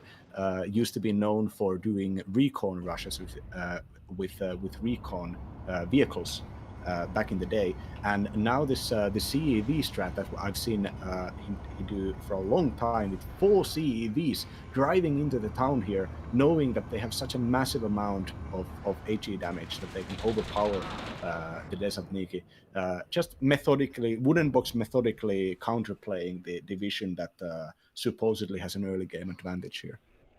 MiG-27 getting the kill. We still have a good take rate here, and it's not like the kills are coming completely for free. We see some of the Cav, we see some of the Bradleys dying, and neither of them are super cheap. Like, yes, they are relatively affordable, but in comparison to what the unit costs of 35th, they are still only on the same or even still slightly more expensive. So as long as Mix 90 can trade out somewhat, it's okay. But yeah, if a unit like the Desaniki there gets caught out completely in the open, then they get demolished quite quickly. We lack ATGMs here right now for Mix 90. There are no tanks. The BMD2s will lose in 1v1 situations versus the Bradleys, so they need to be really careful. And those MiG-27s here, they might work out right now, getting some nice and funky kills for the moment, but they need a couple of rounds and a couple of sorties to really pay off, and I'm not sure they're gonna get that against the F-15s that come around soon. Yeah, at this point, we want to think of the later game. Even though Mix 90, former world champion, I believe, currently has a +2 tick, and on Black Forest, the ticks mean more because it is a low point map. Even at that point, how possible it is for 35th to defend or counterattack in the late game against an armored foe. So the longer and longer that this game keeps on being kind of balanced, now that Wooden Box is cutting off the tick route down south, this is going to be an extreme case of scaling, with an airborne division going against a very heavy armored division. And Mix 90, even though Mix is currently holding about 500 points in advantage, they need to find a way to start counterattacking. They need to start doing something. These forces here are not enough to stop Wooden Box if Wooden Box goes through. And currently, Box is just buying more Bradleys, more engineers, more Chaparrals. Yeah, we see more MiG-27 action coming around, getting a couple more kills on the side here. F-15 not around, it got damaged earlier, so most likely still in the repair shop. So MiG-27 with another sortie here, but not fighting any M1A1s, as Wooden Box knowing about that risk, not bringing any of these expensive tanks yet around, so only finding low value targets like that M150. It's a kill, yes, but it's not the end of the world here for Wooden Box.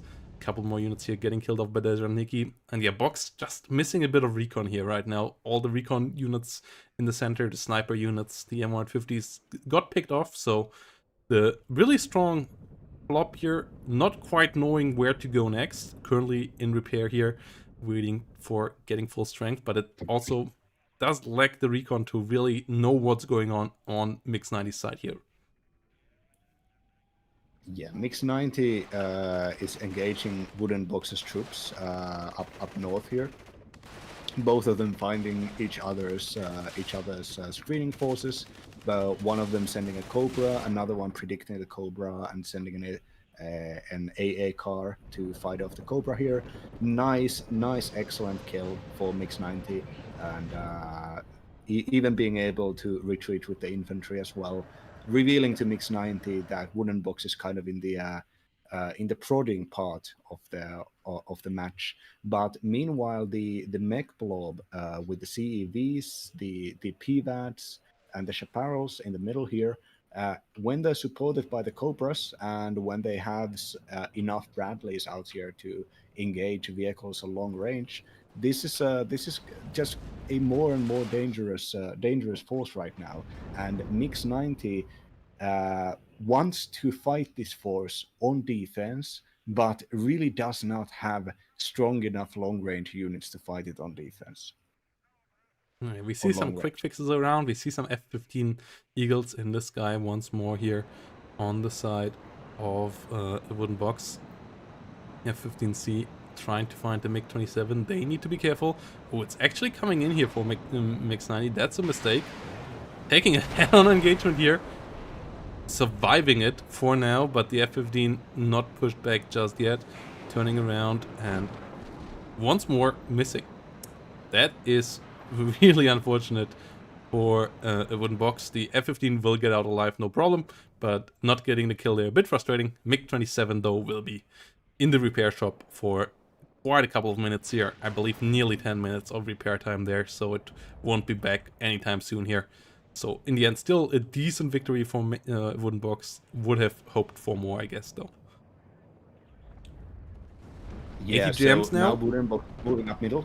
Ooh, yeah, the Cav all stunning down the Maddies here really quickly, but they lost one of their own already. The Cav plop is real, but we have a couple of T-44s here as well, and they can be pretty efficient at taking apart mid-range units as well. The Cobra here, super important. I really like that unit being brought in.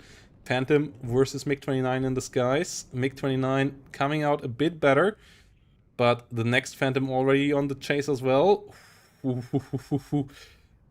Really close airfights there. Igla not able to finish it off. Going down in the fight there. Here is super scary. A Wooden Box really putting the pressure up here in the center now.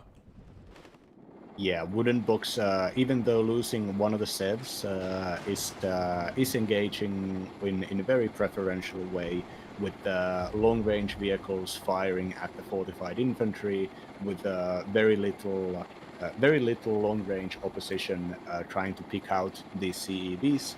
And whenever this long-range opposition appears, it can be suppressed by the Cobras and targeted by the Bradleys, depending on if it's a hard or soft target.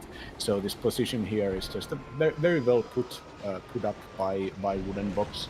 Wooden Box obviously in the driver's seat here currently, and we're just gonna see Mix 90 try to win this on fundamentals, even though the positioning and the unit compositions are absolutely better for third in this current moment. If Box wanted to go in and start a close range infantry grind fight, that could be a position when 35th could out-trade them. But on Black Forest is a very large map, and it takes a long time to reinforce units. So kills that are gotten are more difficult. They are going to have a bit more effect than on other maps. Yeah, we see now Conquerors and the D44AT though taking a decent toll on the CEVs here in the middle. At the same time, Akula went down to Chaparrals, the LGB bomber going down to Chaparrals as well, as we have a decent amount of these mid-range fire and forget missiles of the Americans now going around, which when you have them in decent enough numbers, can kill off any kind of air threat, at least on the way out, potentially even on the way in. And that will stop the airplay here for Mix 90 for now. The Chaparral also outranging most enemy helicopters and being on the same range as the ATGMs of the Akula, so even the Akula AT can't just snipe them from afar. And we have the first Akula AT actually coming in right now, the AA variant, fully in black, just got shot down there earlier, but this one is the big scary shark with the Vickers long-range ATGM, and that one, let's see if it can find some valuable targets here. It kind of needs to at this point. Yeah, the GI Joe Cobra Commander helicopter. AA-50 here. The design is really Soviet designer trying to think, okay, so what would look really mean in a children's cartoon? It's a dangerous looking aircraft. The shark moving back here. Meanwhile, Cobra on the other side, 3 of them around. We have a first Apache here as well. It's only Rocket Apache because, yeah, ATGM Apache, not really necessary against a division that doesn't field a single tank. The BMD-2's easily disposed of otherwise.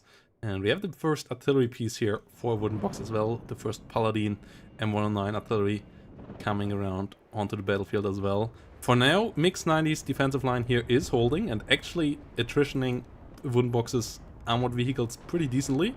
Oh, I love that.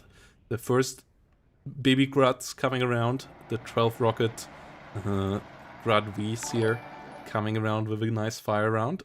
But yeah, let's see if they can actually find some real kills here.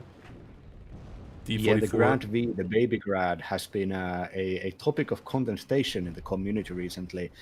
When earlier on, people such as myself used to think that it's absolute, completely worthless trash. Now that the MLRS are actually a bit more valid.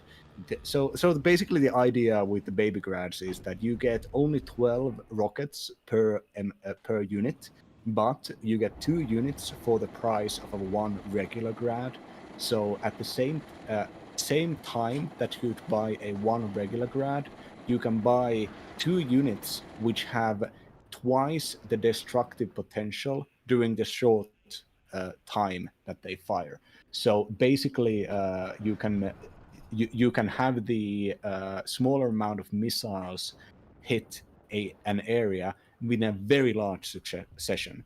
And this means that the baby Grads, the Grad Vs, when they're microed well enough, can be a very powerful tactical force, because if you get them to fire some point, the enemy won't have time to retreat.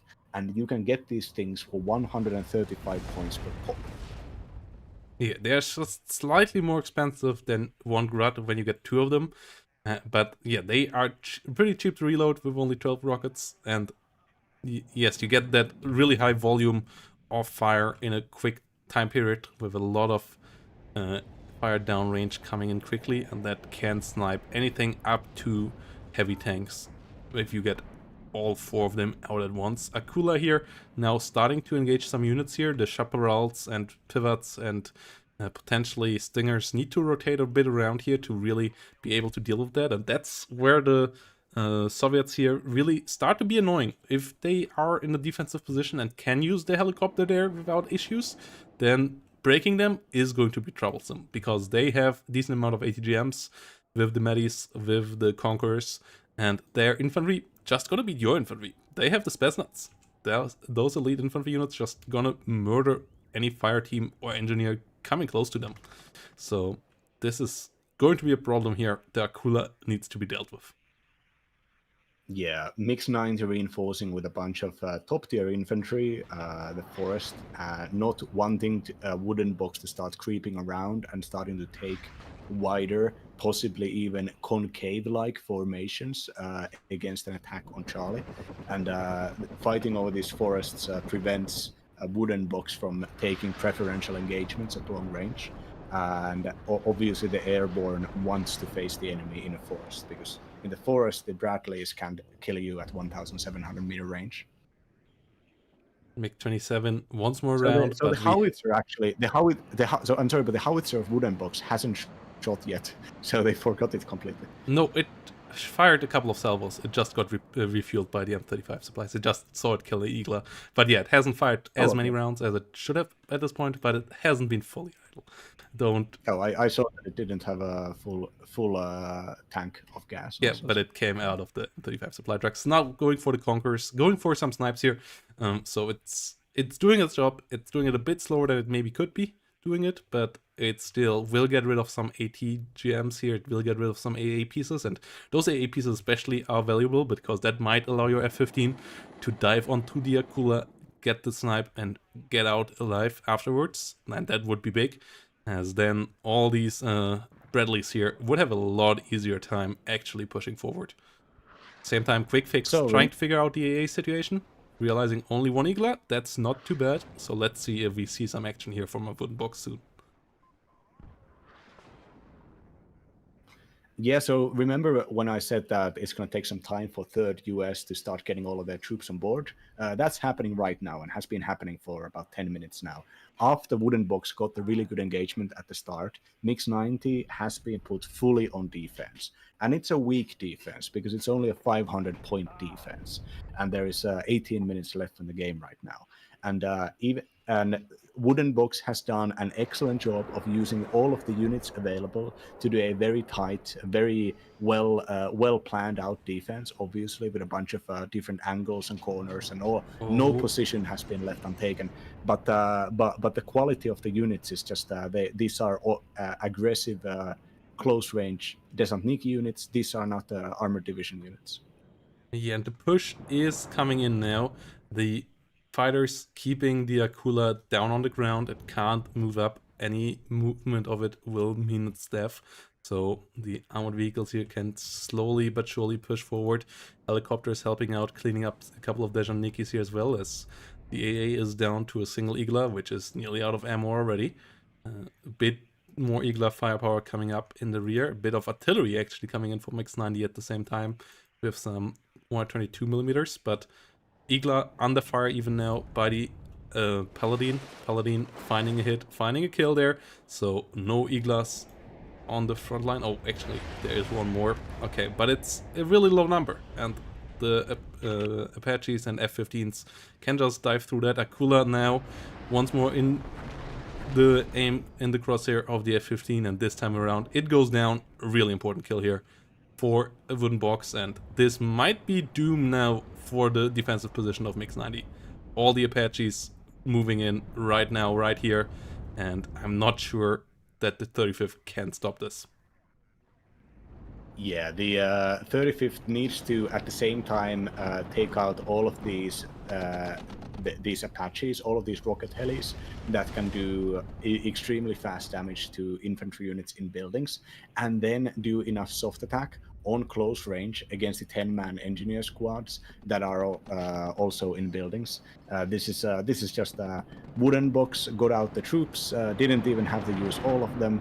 And now in this well-planned offensive, the 35th just doesn't really have anything to do here.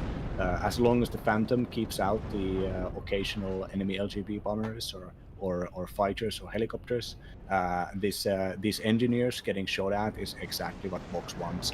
Engineers are 45-point infantry squad with shock. They come on 0 vet, so there's a bunch of them, and they have the satchel charges. So if they touch an enemy infantry squad, they basically start doing massive damage. And the real strength of this force is in the vehicles, and the vehicles are not even being fired upon. The vehicles just peek out when the suitable opponent is seen, and then retreat before a counterattack can happen. 35th does not have tanks. They don't have anything that can start doing immediate counterattacks, aside from the helis, and even the helis are taken out by the fighters here. So just a very, very good understanding of the deck interactions with the decks here from Wooden Box. Yeah, the Grud of Mix-90 not finding any damage here either. The F-15s and Phantoms controlling the sky completely, shooting down a lot of the helicopters, shooting down the planes here in a second as well. Akula once more being strafed, being killed off. We have a +1, we will have a +2 in a second. One of the Phantoms actually going down, one of the F-15s potentially in trouble as well, but no, the second F-15 saving it here. And that's absolutely amazing trades here for Wooden Box, having most of the helicopters just reloading. I don't believe there is a single helicopter killed, as we have still 7 attack helicopters and a quick fix. So yeah, 7 attack helicopters and a quick fix. You need a lot of E-Glass to stop that, and we only have 2 of them around. We have a bit of AA with the BTR-ZD as well, but that's not good enough to stop Apaches from just rolling over you. Yeah, it seems like Box is using the M113s as these force recon units here, sending them, because they're 20 points and expendable, sending them to find out the enemy and so that the Bradleys and the longer range vehicles can fire at the enemy as long as possible, not even waiting for the enemy to get into fighting positions, just forcing them to unload at the end of the road with your 20-point transport vehicle.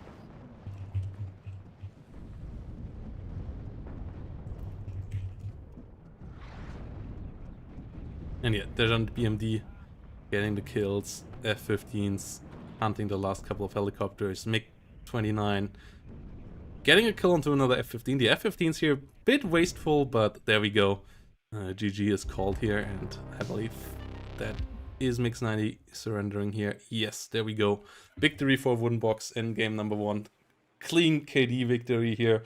Just playing collected, calm, really strong opener there, giving Mix90 a decent amount of territory, but from the get-go, winning those fights, getting that armored push ready, and then when everything was assembled, just wiping the floor with 35th Infantry.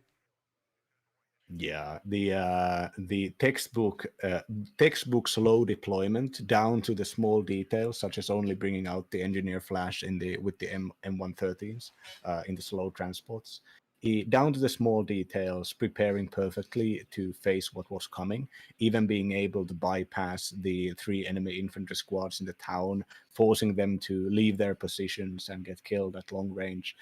Box really did play that excellently, countering the understanding the way that 35th gets played, understanding the positions in which 35th gets to puts their unit, and then planning out a perfect mid to late game push which had answers to everything.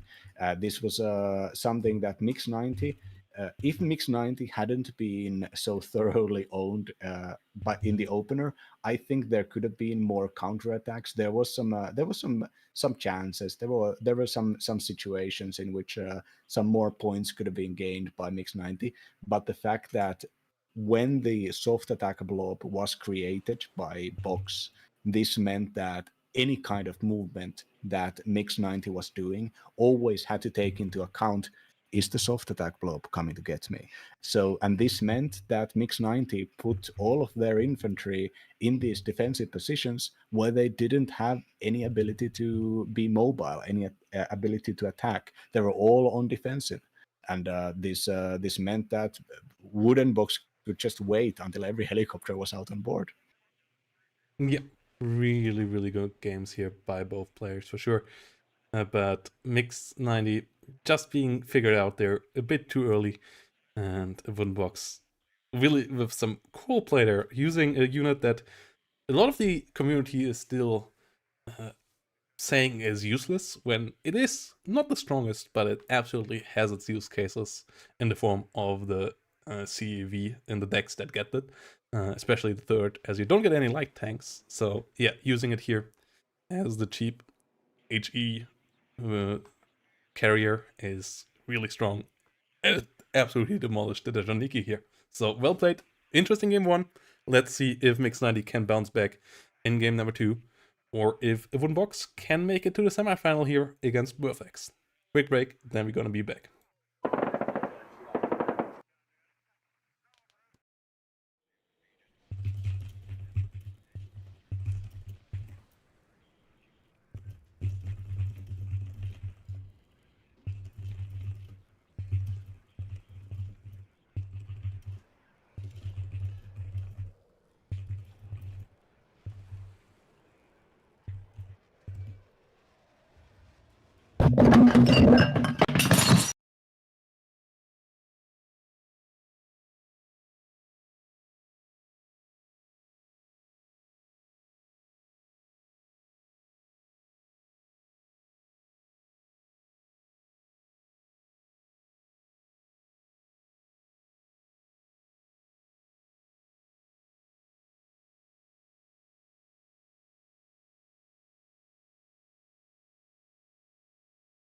we are still muted.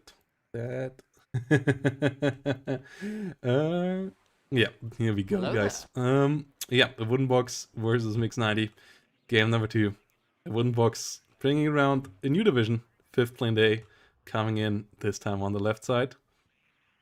And yeah, on the right side we have once more 35th here for Mix 90.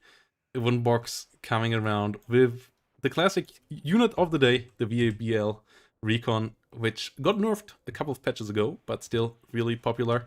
35th, lost last game, but Mix 90 still a believer. This time, air victory is more likely, as the Roland 3s are good AA, but the fighters of the French not as potent as the F-15s we saw last time. So, yeah, 5th plane day with a lot of success in the last couple of games here on this map.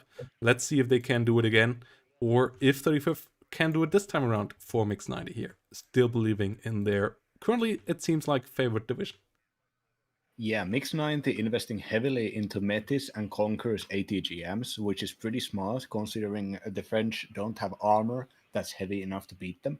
And but the French investing on Wooden Box's side, investing very heavily into the recon vehicle rush with these 50 caliber fast-moving French cars. And basically, the idea here is that even if a Metis enemy in Metis squad takes out a single VBL recon, the rest of them will have enough DPS to kill it down, and thus kind of create a wedge early on that will allow Wooden Box to start playing aggro here. Obviously, Mix 90 wants to be the one playing aggro, considering Mix 90 once again has the airborne here. But Mix 90's infantry down south here and southeast moving into a very bad position where the French recon vehicles will be allowed to start firing on them with a bunch of infantry squads and VABs with even more 50 caliber rounds. This is a Wooden Box just aggressively trying to get the most efficient soft attack engagements, and might actually be winning it here with the desert with the Metis getting routed here. The two BMDs also firing BMDs, obviously being able to destroy these recon vehicles with autocannons, but the VBL recons using their speed to move into positions where the BMDs can't see them.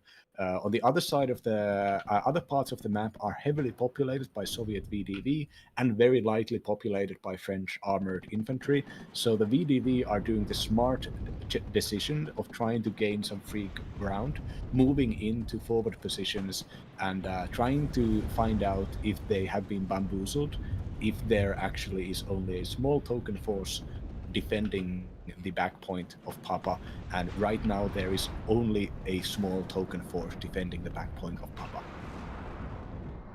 Though not that Mix 90 is going to realize this, considering Mix 90's attention is taken fully by this battle down south, where a MiG-29 gets shot down, an LGB plane does get a kill, but also is driven out in shame and to repair and resupply. Mix 90 has managed to get the corner of the site and the leader bonus to get the +3 tick here, but doesn't really have the soft attack here to actually start keeping this on. Reinforcements need to come in, and they're not close enough. Possibly Wooden Box might be, if Wooden Box realizes that there's only a single full strength infantry squad and a single Conquerors, this might be Wooden Box is smelling blood. Wooden Box is immediately driving in here and taking this engagement. Yeah, the In infantry these here. very seconds, finally more units are being bought, as Mix 90 returned a massive amount of resellable transport vehicles. Yeah, at the same time, an SPG-9 is sharking for some kills in the rear here. We saw that attempt last game. It got thwarted by some M150s on the flank, but an SPG-9 vehicle this time around is actually getting into a pretty decent, annoying assault position here on the rear line of Wooden Box. And if the SPG-9 doesn't get spotted there, it might find some annoying kills here on the reinforcements of a Wooden Box. Meanwhile, Dejan Niki's pushing forward against the Dragon Para. The KPV with its heavy ATG MG helping out against the Dragon Para will be able to deal with that unit in the building. And it seems like Mix 90 still pushing up north. Get a MiG-27 out there as well. At the same time, though, Wooden Box cleaning out the Foxtrot point and starting to get full hold over the southern part of the map. The LGB taking out the 50 caliber machine gun is a massive tactical win, even though the 50 cal is not an expensive unit, because this means that there are no long range weapons that can hurt all of these infantry units that have been right clicked to start taking points against the back point. Wooden Box realizing that that Mix 90 has realized this, and buying out a bunch of Gazelle cannons as well as these French AMX 30B2s, these autocannon armed obsolete French tanks that are absolutely in their element when trying to destroy enemy infantry squads. Yeah, they are one of the strongest vehicles when you want to deal with enemy soft targets and lightly armored targets. They kill off BMD2s obviously quite efficiently as well, but they don't want to get side-shotted by Medis, and they need something to spot for them here. Gazelle Cannons moving in. We have a single Eagler on the other side though. Mirage 3E got killed off, and the MX-30 actually eats those side shots here. So it's going down pretty low in hit points. Immediately needs to back out there to stay alive in front of those Dejaniki Medis. And that's not how Wooden Box wanted that counter push to go. MX-30 even might go down, does go down there. Turret flying wildly into the sky around this castle airport. And BAB's coming in once more with some Grenadier Voltigeurs, but the North still under heavy pressure here. A Wooden Box in big trouble. Yeah, Wooden Box has a very good game sense, very good understanding of when they have the advantage and when they can push and when they can't. This is very, very commonly the casters up on our thrones and our ivory towers will criticize players for not pushing when they have the optimal moment or the timing, and that is of course because we are ourselves lazy and bad at the game. But when it comes to casting Wooden Box games, Wooden Box has a very good sense of these things. So you can realize that when these situations present themselves, Box generally does lean a bit on the aggro, but also even when Box does get counterplayed, as happened up north here, the reaction to the counterattack was pretty fast. Though now what's going on, because Box has relinquished the town, this means that any counterattack is going to come from outside the town, from not in cover, into the town, which is very heavily into cover. So the engagement that Wooden Box's troops took next to the back point was just catastrophic for these reasons. So Box is paying for the fact that they didn't properly fortify against the airborne push. Dejaniki Medis here getting stopped by the Grenadiers, but yeah, a lot of units sacrificed by a Wooden Box to get the Dejaniki to a standstill for now, and most of these Dejaniki squads still alive, so if supply trucks can make it through front line and we have some gas on the way, then they might actually make it back to full strength. That MiG-29 is going a bit too deep into enemy airspace, most likely gonna get punished here. Might get lucky against the Mirage 200s. They don't have the best long-range missiles, but it's still good enough for this one. Getting the kill here onto the MiG-29. A bit of a wasted plane. You never should hunt down Gazelle rockets or Gazelle cannons with your fighters. It's next to never worthwhile strafing them down unless it's like super late in the game and it's the one unit stopping your CV. You just should restrain from that. Yes, Gazelle cannons can be annoying, but they're never worthwhile risking your 200-something point fighter for a 45 or 25 point unit on the ground. Yeah, there's a good reason why the tactic of having a bait copter is so reliable.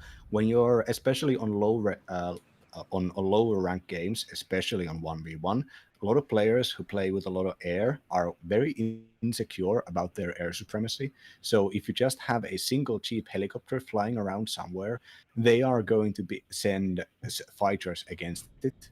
And when you realize this, you can buy clusters of a couple of AA units and then purposefully put random recon helicopters flying above them and have your enemy just send in MiGs and send in Mirages against them, because in their mind, they're thinking, I am the air supremacy player. I need to be constantly using my air supremacy. And but on the upper levels, I have realized that people have wisened up to the bait copter, unfortunately. Yeah, MiG-27s here coming around. LGBs landing on target. Mirage 200 trying to get the kill, but we see the unreliable a super F 830F and Magics there on play, not really getting any connections there. One of the most unreliable air-to-air missile, 40% on the long-range one, 45% on the short-range one. That's really terrible numbers, even considering that that's after the latest 5% buff to short-range missiles. So yeah, Magics is not something you want to rely on in getting the kills. It's more reliable to go for the Defa double 30mm that can do the kills. Especially when you consider that next to being low accuracy, it's also low numbers for the French planes when it comes to missiles. Only 3 on the Mirage 3Es here, for example, only 4 on the other ones, and that's a problem. You compare it to Tornadoes or to F-16s. What is reliable though is the artillery. AMX of 1 on the battlefield, and that's something that the 35th can't really do much against. So I really like that from a wooden box here.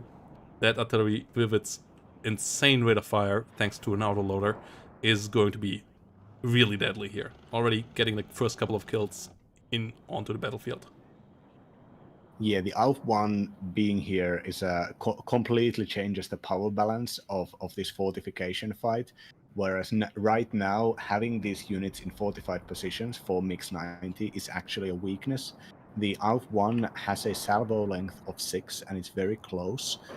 So with this amount of damage and with the recon units here providing corrected shot, the one salvo can pretty reliably if not kill, then at least mission kill enemy infantry and weapons teams.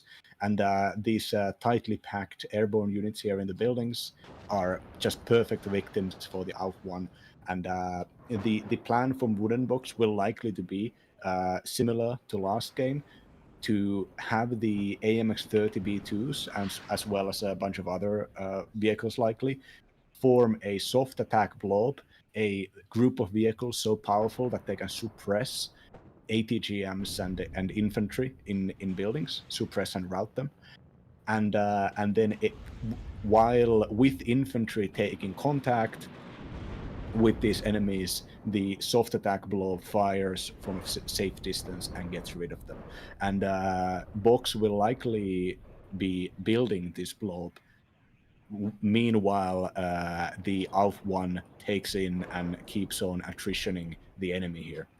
But Yeah. but Mix 90 realizes this is going to happen and actually is pushing for a counterattack now, taking good positions with the Metis and being able to freely use the Mi-24 Hind to destroy an enemy machine gun.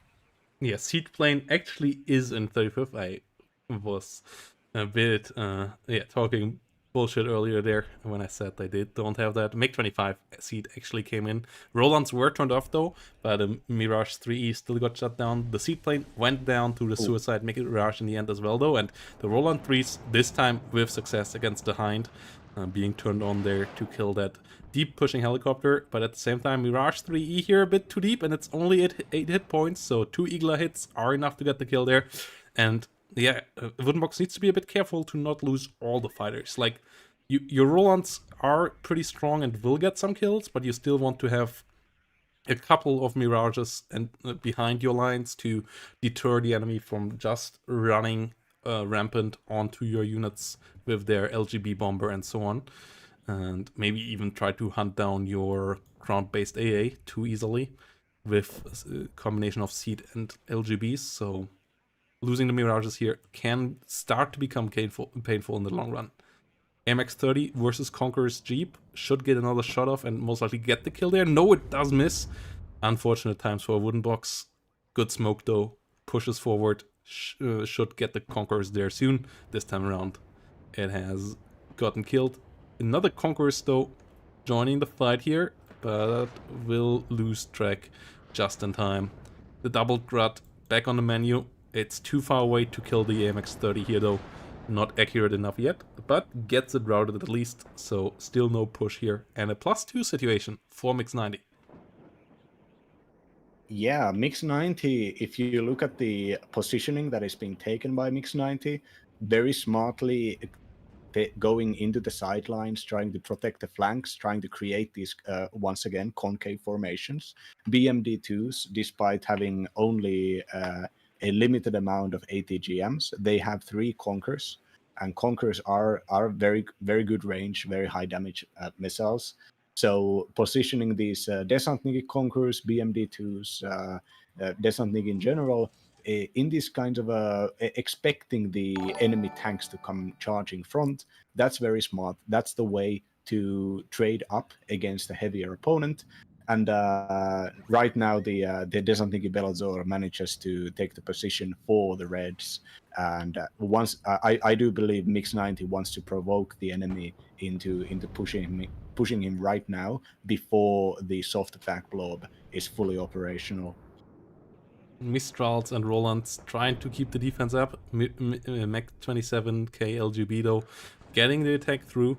That's why I said you want to have a couple of your fighters around to help out the Rolands. The Rolands have decent range, but they are not the same as an Eyehawk or Coop, so they can't always take out the enemy fighters, can't take them, really hit them on the way in especially, so the LGBs always will get that drop off, and they will always find a tank kill if they get those off, and that's a problem here for a wooden box.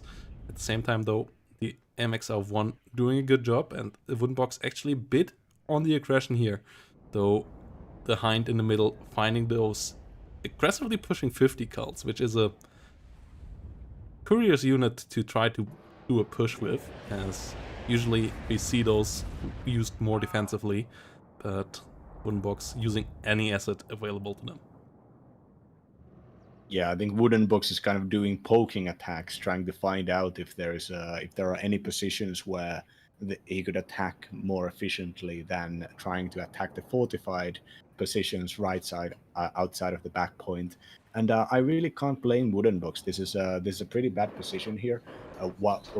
Wanting to, if wooden box can't really achieve anything from this fight up north except the safety of Papa. Fighting, there are so many buildings. This truly is the longest road to fight from Papa to Zulu and Alpha. And so in more and more troops getting invested into the defense or the fight over Papa is inefficient usage of the mechanized troops. That is why wooden box wants to open up other fronts where they can actually start getting on some points and not Both fight the enemy sides on the here enemy's diving terms. really deep into the enemy airspace. Both sides taking some casualties for it. Mirages here once more getting damaged as well. But yeah, 1 MiG-29, 2 Mirage 3Es going down. The Hind got killed by it. The CV vehicle, the P4, getting killed by it as well. But still, the plane losses on both sides here, I don't think quite worth the deep dives on either side. Though it, in the end, balances out, I guess.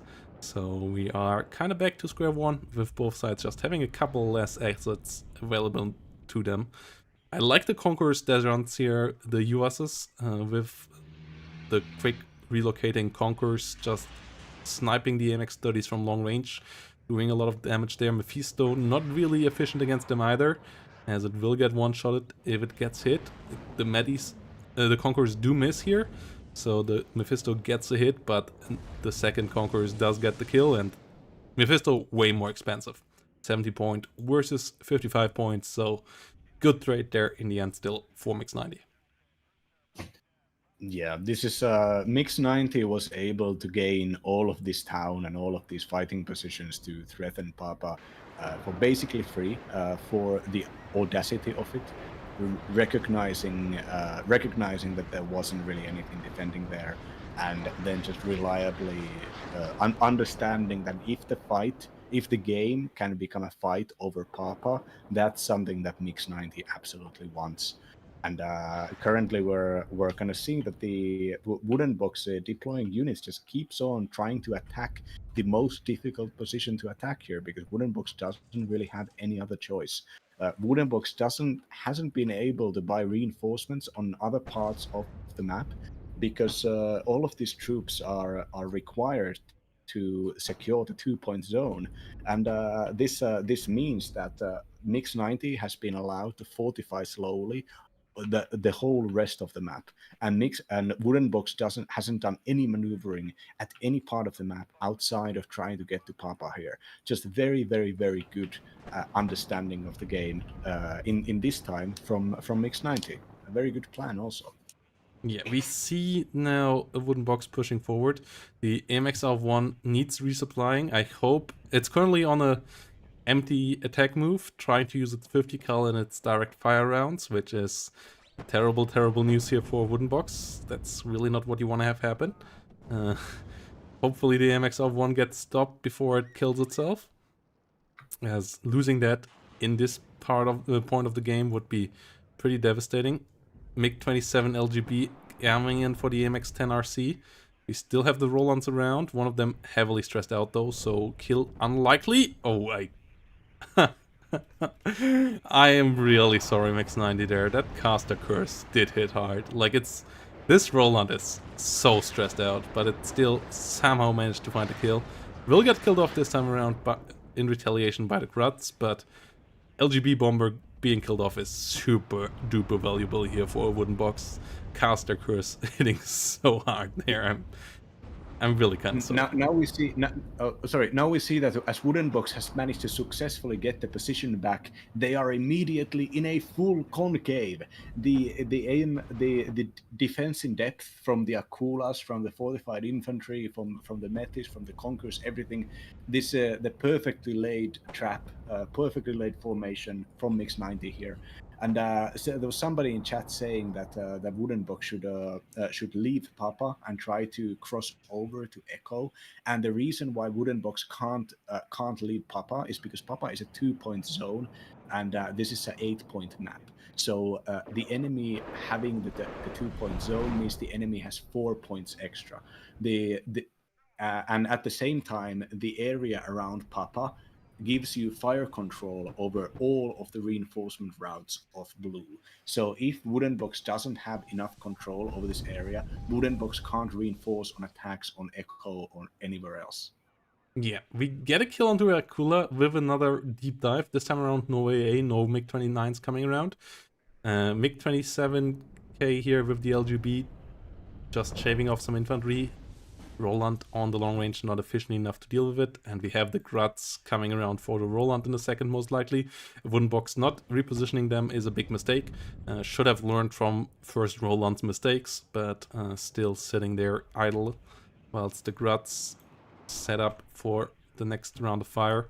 TRM coming in for reloading the AMX of 1.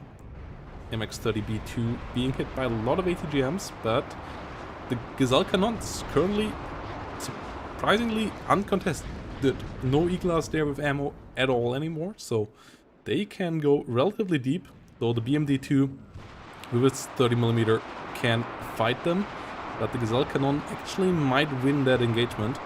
Both sides not really great at dealing with the other side, but yeah, Gazelle Cannon's getting the first kill there. Losing one of their own. Starting to fight the second BMD2 now, 2 versus 1. It should work out. Yeah, there we go. BMD2 goes down.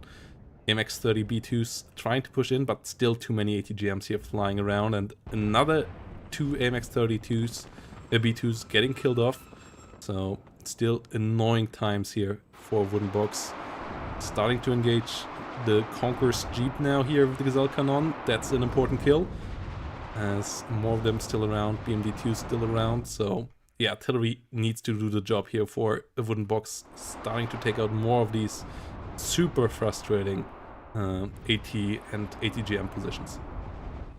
Yeah, wooden box hasn't necessarily stabilized yet, but if wooden box manages, sorry, this area in which this forest area where there's a Vab Mephisto right now, if wooden box manages to solidly start holding that area, that will allow firing positions for tanks and fire support to be able to do damage on long range.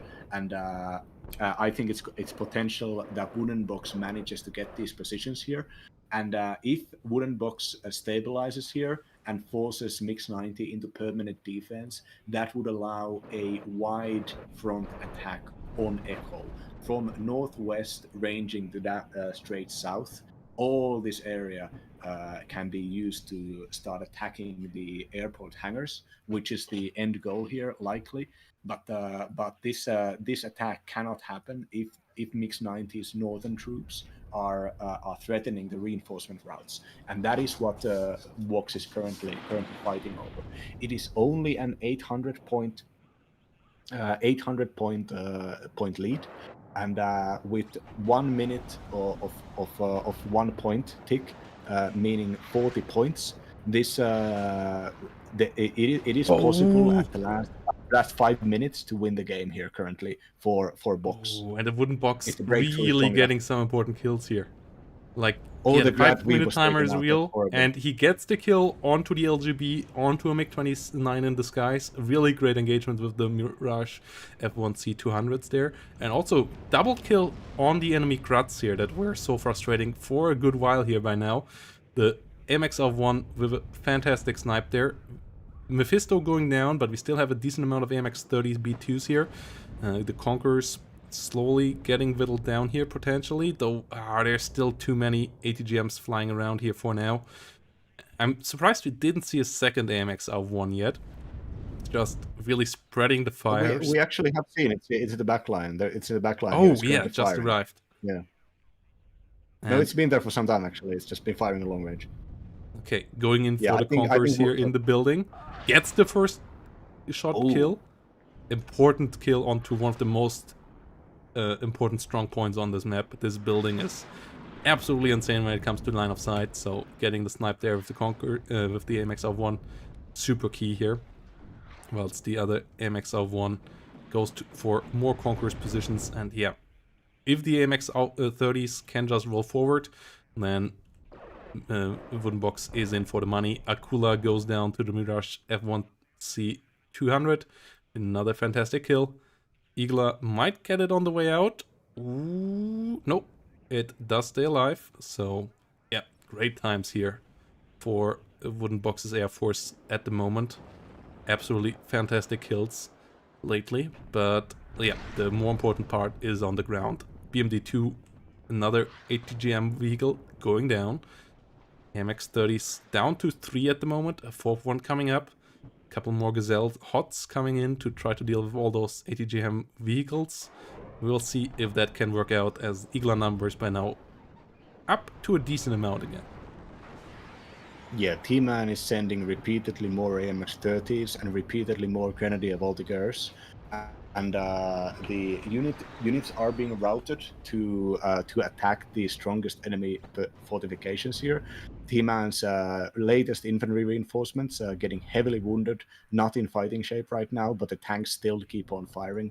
No, I'm sorry, I meant T-Man. I was talking about a wooden box here, of course. Yeah, the French. the artillery of a wooden box really finds value now. Great hit against the Desert Medis in the north. But I question the wisdom of trying to fight through all of these buildings, because all of these buildings can be fortified and will be fortified. Defending these positions are possibly the strongest for an airborne division to defend, just one by one, grinding the enemy off while you are running out of time when you're wooden box. The 11 minutes left and 30, and the longer Box's troops can be contained, and longer this fight can keep going on without massive breakthroughs happening, less likely it will be that Wooden Box will be able to gain the 800 points at the latest part of the map here, of the game here.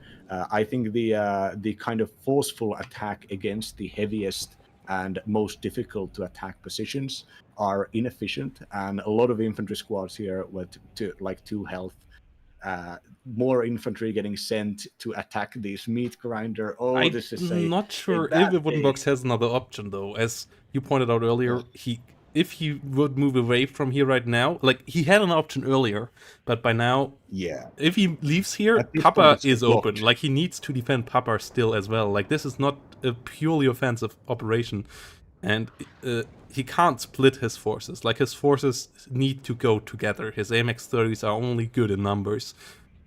If he would have sit down and build up a bit more of a defense and then a bigger attack in the center, then maybe that could have been possible. By now, he is locked in for this, as he just can't move away. If he moves away, the 35th just will roll into Papa once more, and that is something that Wooden Box can't afford. We still see some more Gazelle Hots here coming around. I'm not too certain how efficient that will be. They tried to come in here.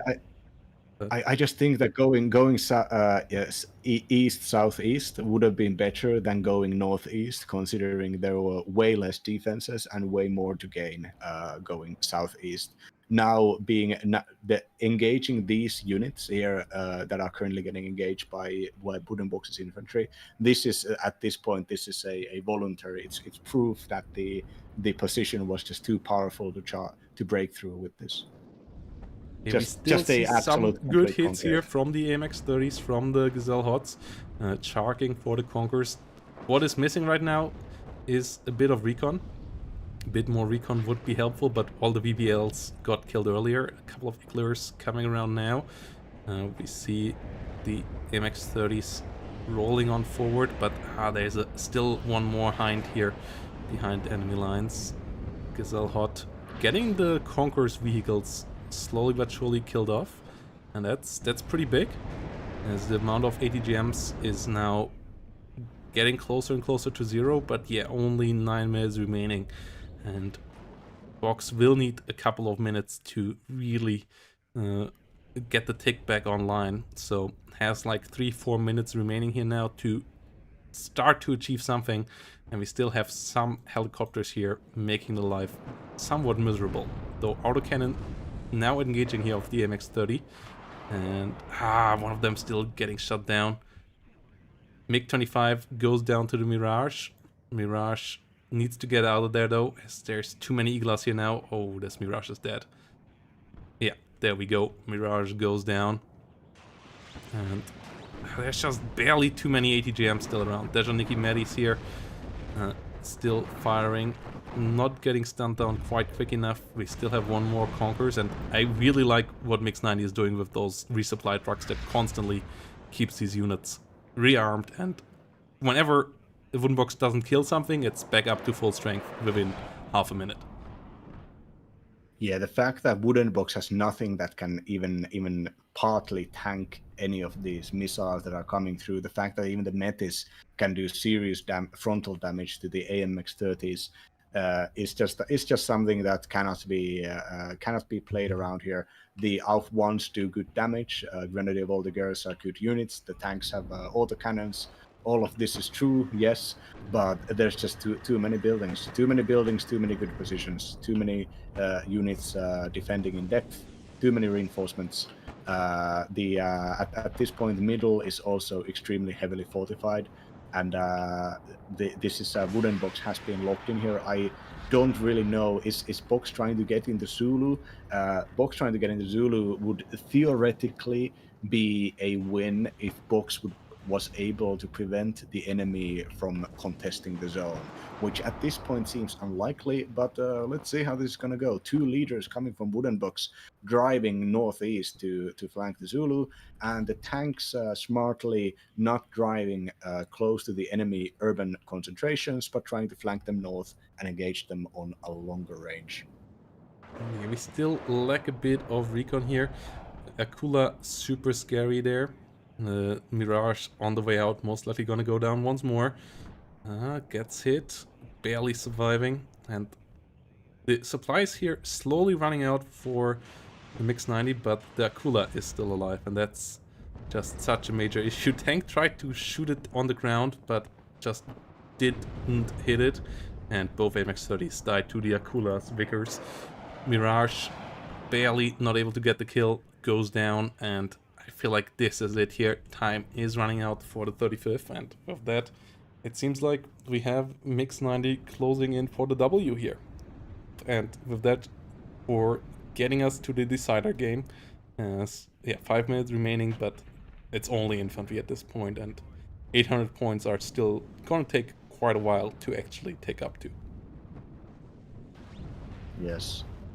And let us now, our disciples, our pupils, go back to the golden rule of Warno. Take the engagements that you want to take, don't take the engagements that your enemy wants you to take. And this is the reason here. No matter how well you control your units, no matter how good of a composition you have, if you're attacking on the enemy's terms, if you're allowing the enemy to get into this amount of defensive fortification and not punish them for it, that's just the inefficiency will pay itself back at some point. And at this point, there is just nothing left from Box here. Yes, and it felt like a bit of an issue of a wooden box playing with the French tanks like they were M1A1s or T80s or T72s with engaging on a range where the autocannon didn't really engage, but the French tanks are all really vulnerable as well, as they don't have much armor. Like they have 9 or 10 frontal armor, so or like I think the maximum is 11, so they all take a lot of damage from any ATGM hitting them, and they really need to get into their high DPS area of the autocannon, but they didn't really stun down the enemy quickly enough, and then the Conquerors just constantly killed them off. And yeah, that's the issue of the French armored division. They don't do the attrition fight that 3rd US, for example, does really well, because you can keep those M1A1s alive forever against Conquerors. Yeah, the French tanks don't do that. 2 of them and you're out, and that's pretty painful. Yeah, couple of Apaches here and Cobras to start lobbing rockets and taking this fortified infantry free. You know, something could have happened. But I think we should go back to the in our analysis, go back to the opener where we had the recon vehicle rush down Foxtrot. We had Box trying to take the initiative right at the start, counterplaying with the massed HE damage. And the BMD2s, the 2 BMD2s sent by Mix 90 down south really were the thing that blunted that edge pretty early, and made it so that Box wasn't allowed to maneuver down south, wasn't allowed to try to push in further to force the enemy on defensive. And meanwhile, as Box had invested so many of their troops into down south, this meant that the city was only held by a light screening force, and after Mix 90 realized this, Mix 90 just right-clicked all of their opener town fight forces to start threatening Papa. And when you lose the control of the game in that way, when you allow your opponent, or your opponent gets the reins of the game, gets to decide where the fights are being fought, that's a bad place for a methodical armored division, because armored divisions obviously they want to have their expensive combinations out to take the perfect engagements. They can't really start improvising as well as some more versatile divisions can. Yeah, and we see here the armored divisions, even the Rolands here now, driving with a move command on the side, getting sniped by the helicopter there before they can get the units on target. All IFVs going down, and Wooden Box recognizing the defeat here, getting us to a Mix 90 victory. Mix 90 up in and evening out the score here, up in KD as well here in the end, and because the Wooden Box just had to run in there. Really strong game. The MiG-27 LGBs doing what they needed to do to just shave off units on the side, and then the ATGMs constantly firing, constantly chewing away some units, stopping the French from ever getting to a critical mass. And I feel like IFVs there maybe even could have been quite helpful. Some more autocannons just stunning and killing off the enemy infantry faster. But in the end, a wooden box taking a loss here, down to really decide a match, still has it all in their both sides still have it in their hands now. One final game to be played. And yeah, it's a pretty important game, as we I talked about myself earlier. and I believe it is played on an unconventional map, Hesse. Yeah, that's going to be quite exciting as well. And yeah, the price pool going up all the way to $291 by now, even, as the amazing Feta coming in with $50 here as well. So yeah, we're nearly reached the next milestone, which means that Division 2 will get a bit of the prize pool as well. Thank you to all of you for all that support. Much appreciating it all. And yeah, we have a really this nice prize pool by now for the winners here. So the players really fighting for something now. And we'll see who will get into that prize money with the next game. Quick break, guys. Then we're going to be back with the final game for the day. And the final game of the quarterfinals, Mix 90 versus the Wooden Box.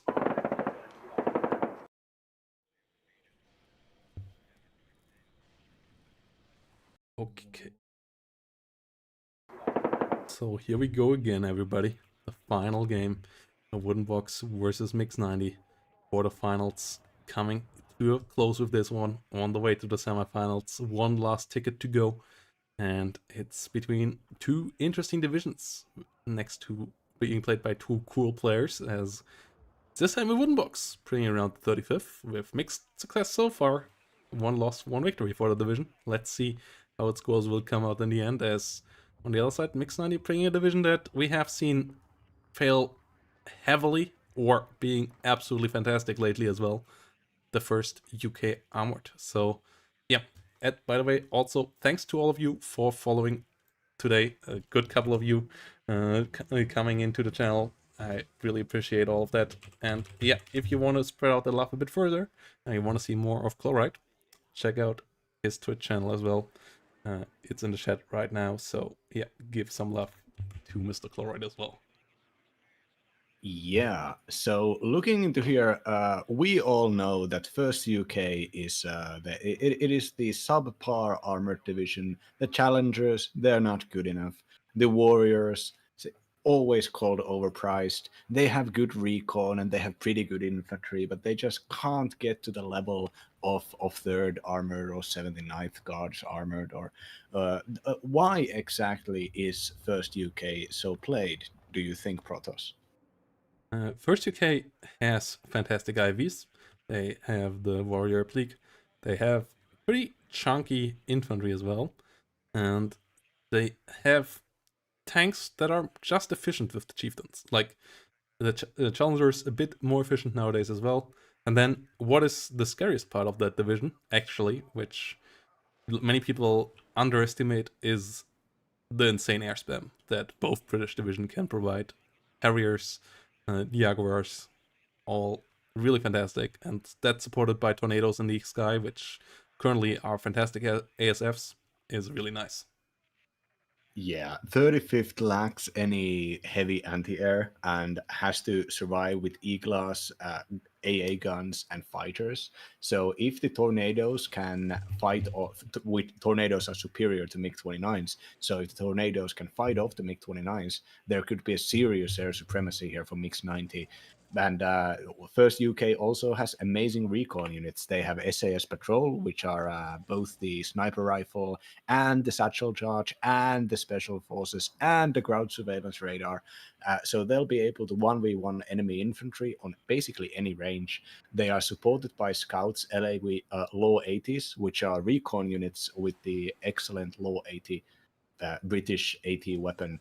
And then with some fire support from Scimitas, actually give First UK a pretty decent forward deployment component. They can also bring a limited amount of weak forward deployment infantry in the form of Terrier Para. I personally like getting a single card of only 4 Terrier Para, and then sending them all in the opener myself. But Mix 90 have opted to save the infantry slots for something else, and instead takes the ground with the Scouts Law 80. Yeah, rifles coming around as well. A really potent infantry squad for just 55 points too. They have the Law 80, which is a fantastic 20 AP launcher. They have 2 light support weapons, giving them decent firepower too. Infantry on both sides actually with low veterancy. The Dejans only on 1 vet. A lot of the infantry on Mix 90 side without any, though a leader is close by, giving them a bit of veterancy thanks to that. Meanwhile, Assault Pioneers and Rifles pushing up in the north as well. It seems like Mix 90 actually wants to take a town fight here, or at least expecting a town fight here with a wooden box, as there's surprisingly much infantry in this town for an armored division here. Challenger Mark III coming around as well. Yeah, if you look at the Desert Niki unit cards, you will see that Desert Niki, as well as Assault Pioneers and SAS Patrol, are shock units. Shock units get activate the shock trait when they're basically in touching distance of enemy infantry or enemy units, which means that if you have a non-shock unit such as a rifle squad and a regular Desert Niki squad be next to each other in buildings or in the same building, the unit with shock will basically always win. And this means that that Mix 90 is gonna wanna infantry micro their rifles to run away from the Desert Niki and to face the rifles down with the SAS patrols and the Assault Pioneers, which are currently coming in on the field. You have a MiG-29 flying patrol here in the rear. A couple of Strela 1s coming in as well. They're really showing you that a wooden box is worried of those Harriers, is worried of those Jaguars, bombarding him with that air support. Meanwhile, Challenger Mark III coming into the town. Not the best anti-infantry vehicle in the game. The Challengers and the Leopards have the issue of Western Europeans not needing to overcompensate. So they only use small caliber MGs. They don't need those big calibers to show who's boss, but in the game, that's a bit of a malice. Only 1 MG here, only 7mm, so the HE firepower, not that great. And that means as an infantry support, especially as they have lower rate of fire as well, it's not fantastic. Yeah, we Europeans were completely correct about the 9mm versus 45 ACP fight. We were also completely correct about the 7mm versus the 7.62 fight in the 1950s. And but unfortunately, the Americans have bested us with the 50 caliber machine gun. That thing is just so suitable in so many kinds of warfare. And European armies have often tried to replace them with 20mm cannons. But though, because I never actually went to officer school, I can't tell you if if the 50 cal is actually legit. But in the game, it is incredibly powerful. Yeah, Challengers here trying to help out, trying to get some kills onto some BMDs, getting a shot up, getting a kill there. Important kill onto some light enemy armor, and the 18 frontal armor of the Challenger Mark III next to the extra hit point mean that killing it off with Medis and Conquerors and Fagots won't be easy. Those ATGMs just not really having the penetration to do much there, so as long as there's not an LGB bomber here, the Challenger, if microed correctly, shouldn't be in any real danger. What do you think about this situation for Wooden Box here? Wooden Box obviously didn't get to fully abuse the forward deployment advantage, considering the strong recon element of the first UK, but Box has managed to get some pretty important firing positions with right in the middle, down south of the railway hill.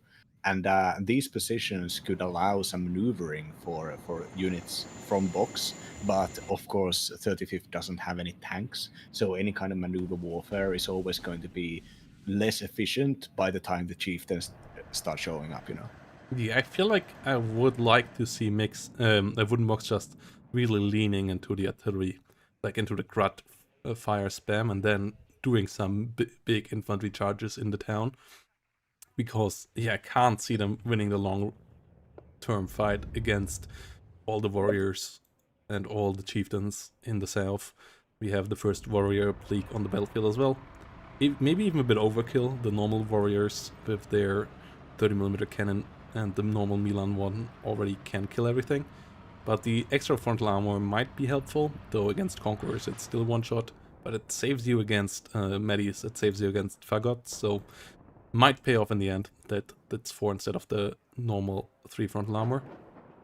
Medis being pushed back Yeah. here now as Mix On, 90. on on close range, if an uplink can survive a single shot from a Metis, they can either keep on driving or keep on shooting, both of which give you a chance to either get under the minimum range or to get a stun. And so the upleaks against Metis are actually very powerful. Regular warriors can be single shot by these light ATGMs.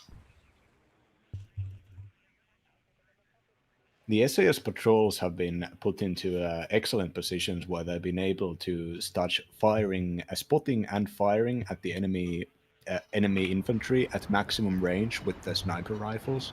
They're Arctic Warfare modernized AWMs, aka the AWP. And these long-range sniper rifles have 150 points of suppression at max range, even at max range. So they're able to slow down and make these enemy infantry units combat ineffective, because Wooden Box is taking these unit cards with availability, so they are not upvetted. And the lower the cohesion is, the slower the units are, and the less damage they can actually do, especially on long range. So the sniper rifles getting to shoot at these Soviet infantry when they're trying to move into positions just guarantees that the infantry are going to take bad engagements in a couple of minutes.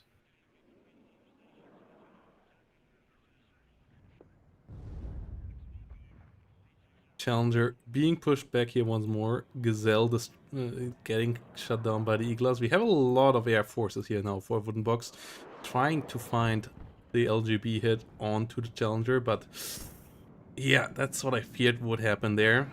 Javelin's actually hitting 3 times in a row. Unfortunate times there for Wooden Box, but good smoking there and good kill by the Javelins on the ground here from Mix 90, and losing those LGB bombers is such an insanely important asset going down here for Wooden Box, and I start to worry what a Wooden Box really can do in this matchup now. Yeah, a chieftain has reached the middle, and scouts law are pushing up to the position, and it seems like Mix 90 is currently taking the moment here, getting the initiative, getting some good units. The warrior up league driving under the Desatligi Metis' minimum range, just getting the free kill there. Chieftain being positioned here, smartly positioned. This chieftain can engage every single unit in Wooden Box's arsenal. Wooden Box tried to be sneaky in the south, tried to be sneaky with Me-24K, but actually got caught out by a Skimithar, and Skimithar getting the kill there onto the hind on the south. So no sneaky action allowed for our player in red. And in the middle, there's just too much AA. I can't see those Me-8 here doing super much. They tried to kill the warrior Pleek, but they're not really efficient at that. They might be able to do it in the end. Chieftain. So Wooden Box possibly recognizing that the enemy is going on the initiative and is moving out a bunch of rocket helicopters to try to get a kill here, and stopping Mix 90's advance for the moment here, waiting for reinforcements.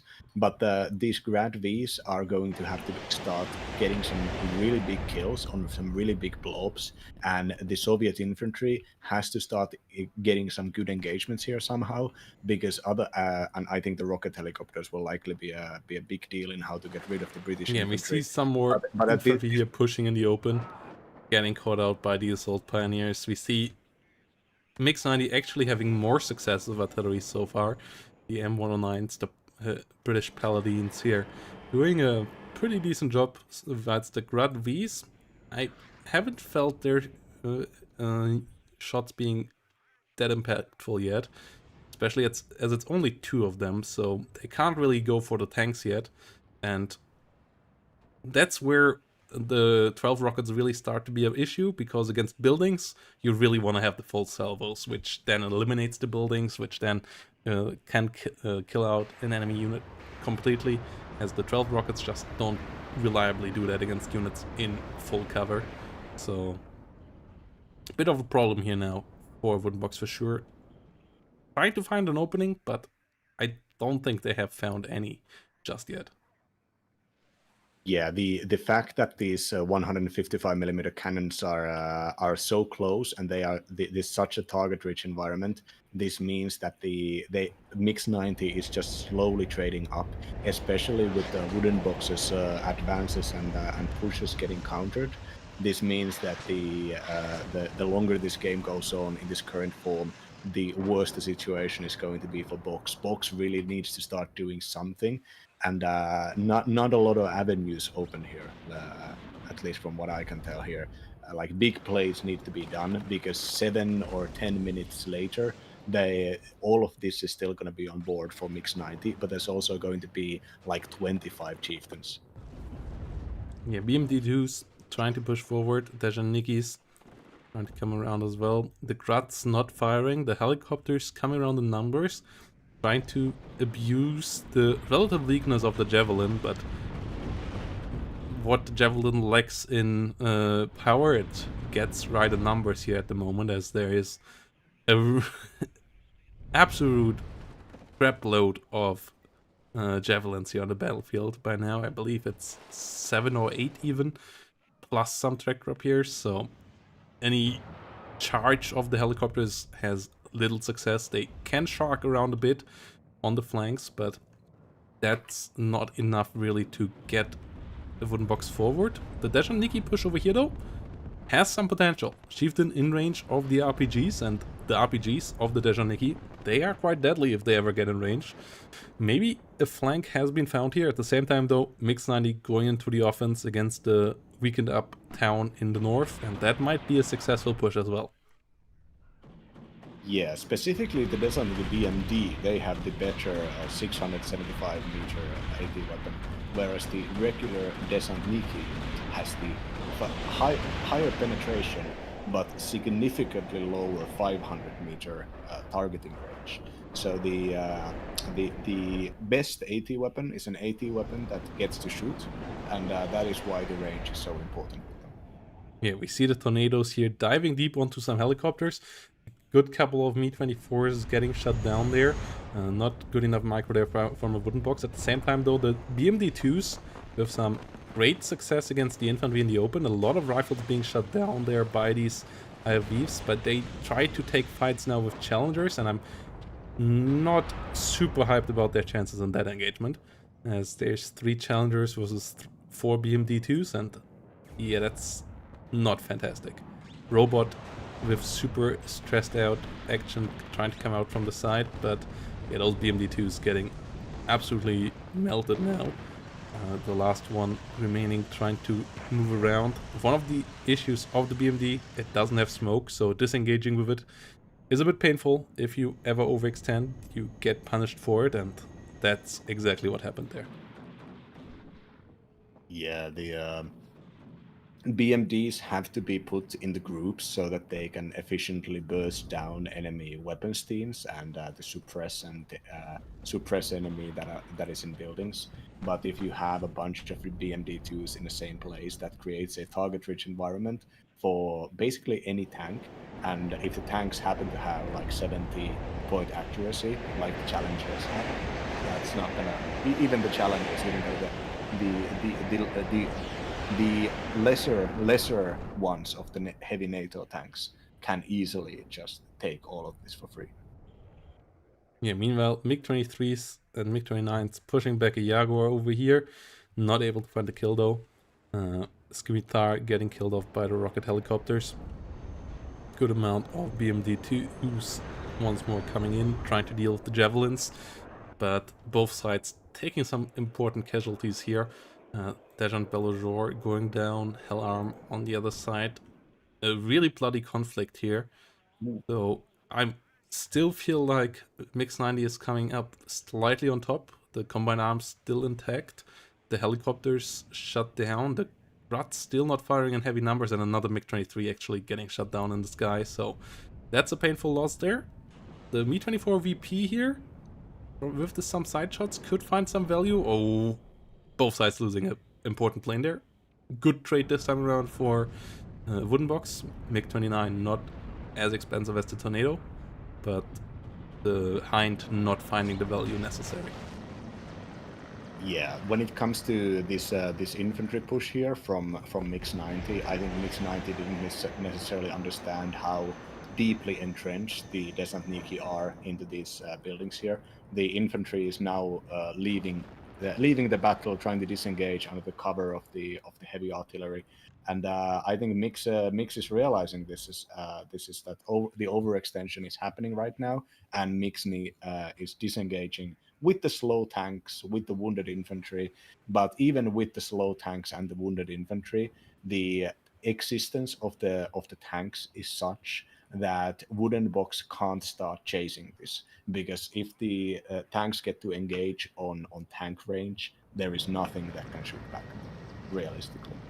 Yeah, there are heavy casualties on the enemy AA here. A lot of javelins being taken out, so the Hind actually would have had more room to maneuver than Wooden Box might have recognized.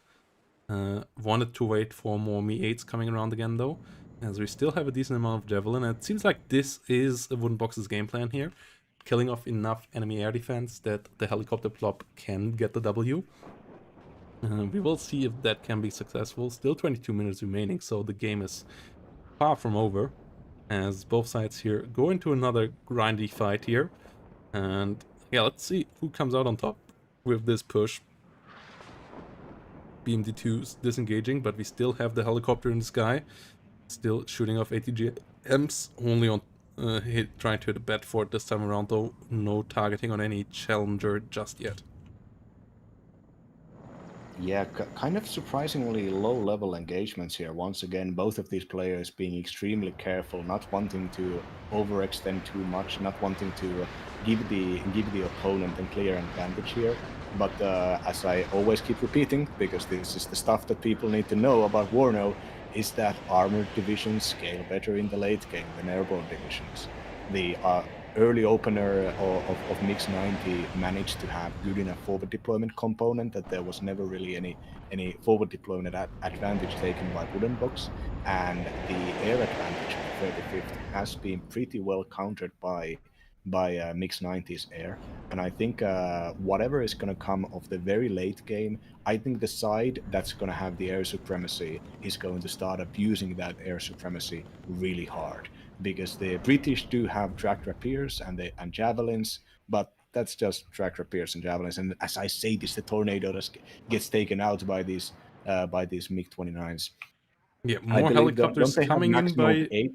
Wooden Box. He has a lot of helicopters. We even see the transport Mi-24 here bringing in the Leżąc Medvedka, so even more Mi-24s there. I think that's 4 per card there, or even 5 per card. So the number of helicopter is still pretty deep. We will have to see how that plays out though, as a lot of BMD2s at the same time get taken out on the ground. Can they finally start to take off some challengers from the board? It's low, but it's not dead, and Iago HE might find an amazing bombing run there. Yes, it does. Oh, this was devastating. Quadruple kill there on BRD, the BTR robots, and the Conqueror's ATGMs there. And the ATGM number might start to run low here on a Wooden Box's side, allowing the challengers to then really go ham.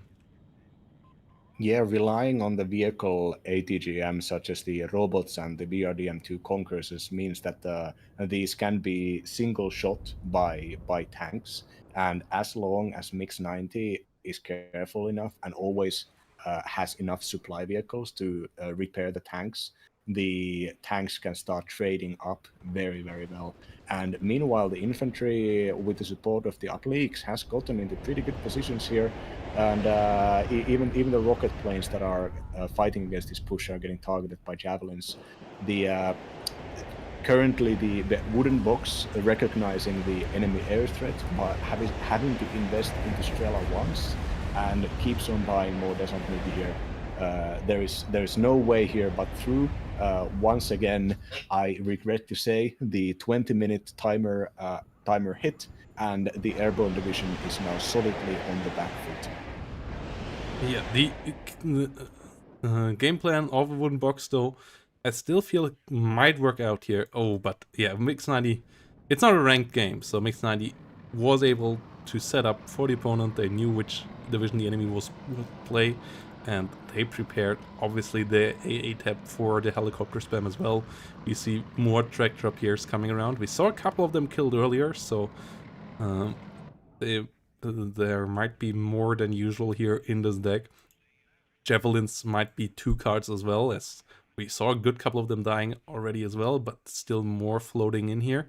So Mix 90's Wooden Box's game plan of trying to deplete the AA might not work out here in this tournament game, where the enemy is able to prepare the AA tab for 35th as well.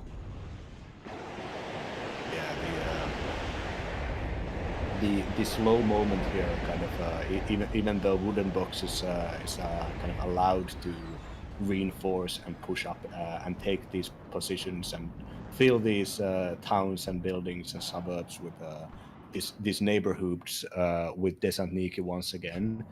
Even then, this is slowly getting. A MiG-29 gets taken out as a vengeance for the Tor.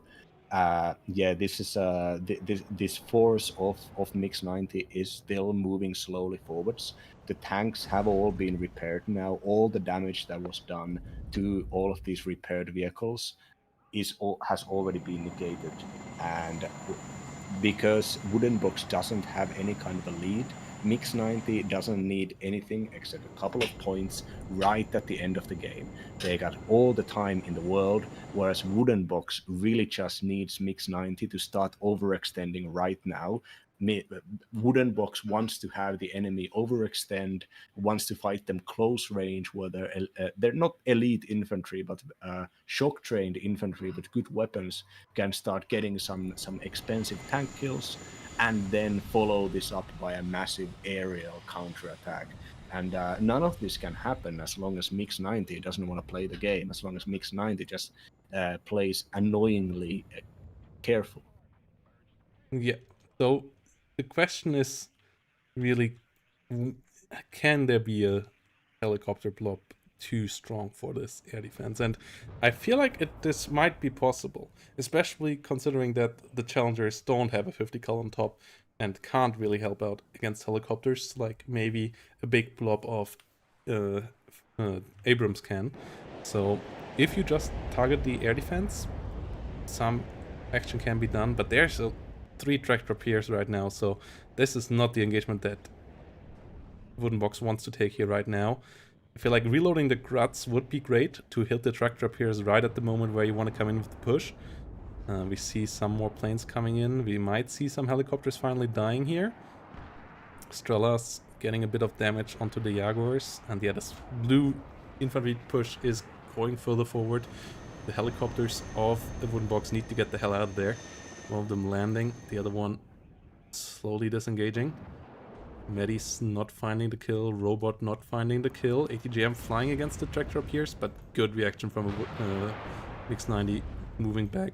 Only challengers and chieftains getting hit, and Medis don't deal much damage there, which is a problem. And yeah, not reloading the Gruts here, I believe, is an issue. Like, them helping out against all the javelins, if you want to play this game against the tractor appears, which are unarmored, or only one armor, like they take a lot of damage from the rockets, that could work out, but it's not fully played to that extent by a Wooden Box right now. Yeah, all of these units from Wooden Box are just going kind of toe-to-toe against a way stronger combination of units. And Wooden Box really just needs something here, something that's a big threat, something that forces Mix 90 to start changing their playstyle. And none of that is just coming out here. 35th, some will say that it's not the strongest it is not the strongest airborne division, but I Oh, do think artillery that taking on out net is a the massive helicopters on the ground. Great targeting there by Mix 90. The Mama Chopper being on the same spot for too long, being found out, and that's the game plan. Going to shreds. The Grud's not helping out there, and yeah, you can take the AA on if you have artillery support, if you have maybe even air or seed support, though seed not effective against the British. But just going head-on with the helicopters is ballsy and a bit too ballsy in a non-ranked matchup. Like in ranked games where enemies might not have the absolute deepest of AA taps, yes, but against 35th, you would expect the enemy to bring a lot of them. And yeah, the track drop here, one of them going down here to ATGM, but all of them need to go down. The second one goes down as well. Do we start to see something here? Third one actually about to go down as well. Okay, this... Did I jinx it? Is it actually starting to work out here? A bit of an overextension by Mix 90, yeah. Bringing the track drop gears into bad spots. Disengaging here now. Tornado coming in as well, but yeah, still a lot of helicopters just died there in the last couple of minutes as well. Like, if those 2 helicopters that got killed on the ground would still be alive, I feel like the situation right now would be somewhat desperate for Mix 90, but thanks to that great artillery kill, I feel like Mix 90 is still somewhat fine here. Yeah, Mix 90 is having the tanks get hit by these Conquerors and having the tanks get wounded, getting side shot, driving the Challenger Mark II leader against from the zone. This was all achieved by sacrificing ATGM cars on close range.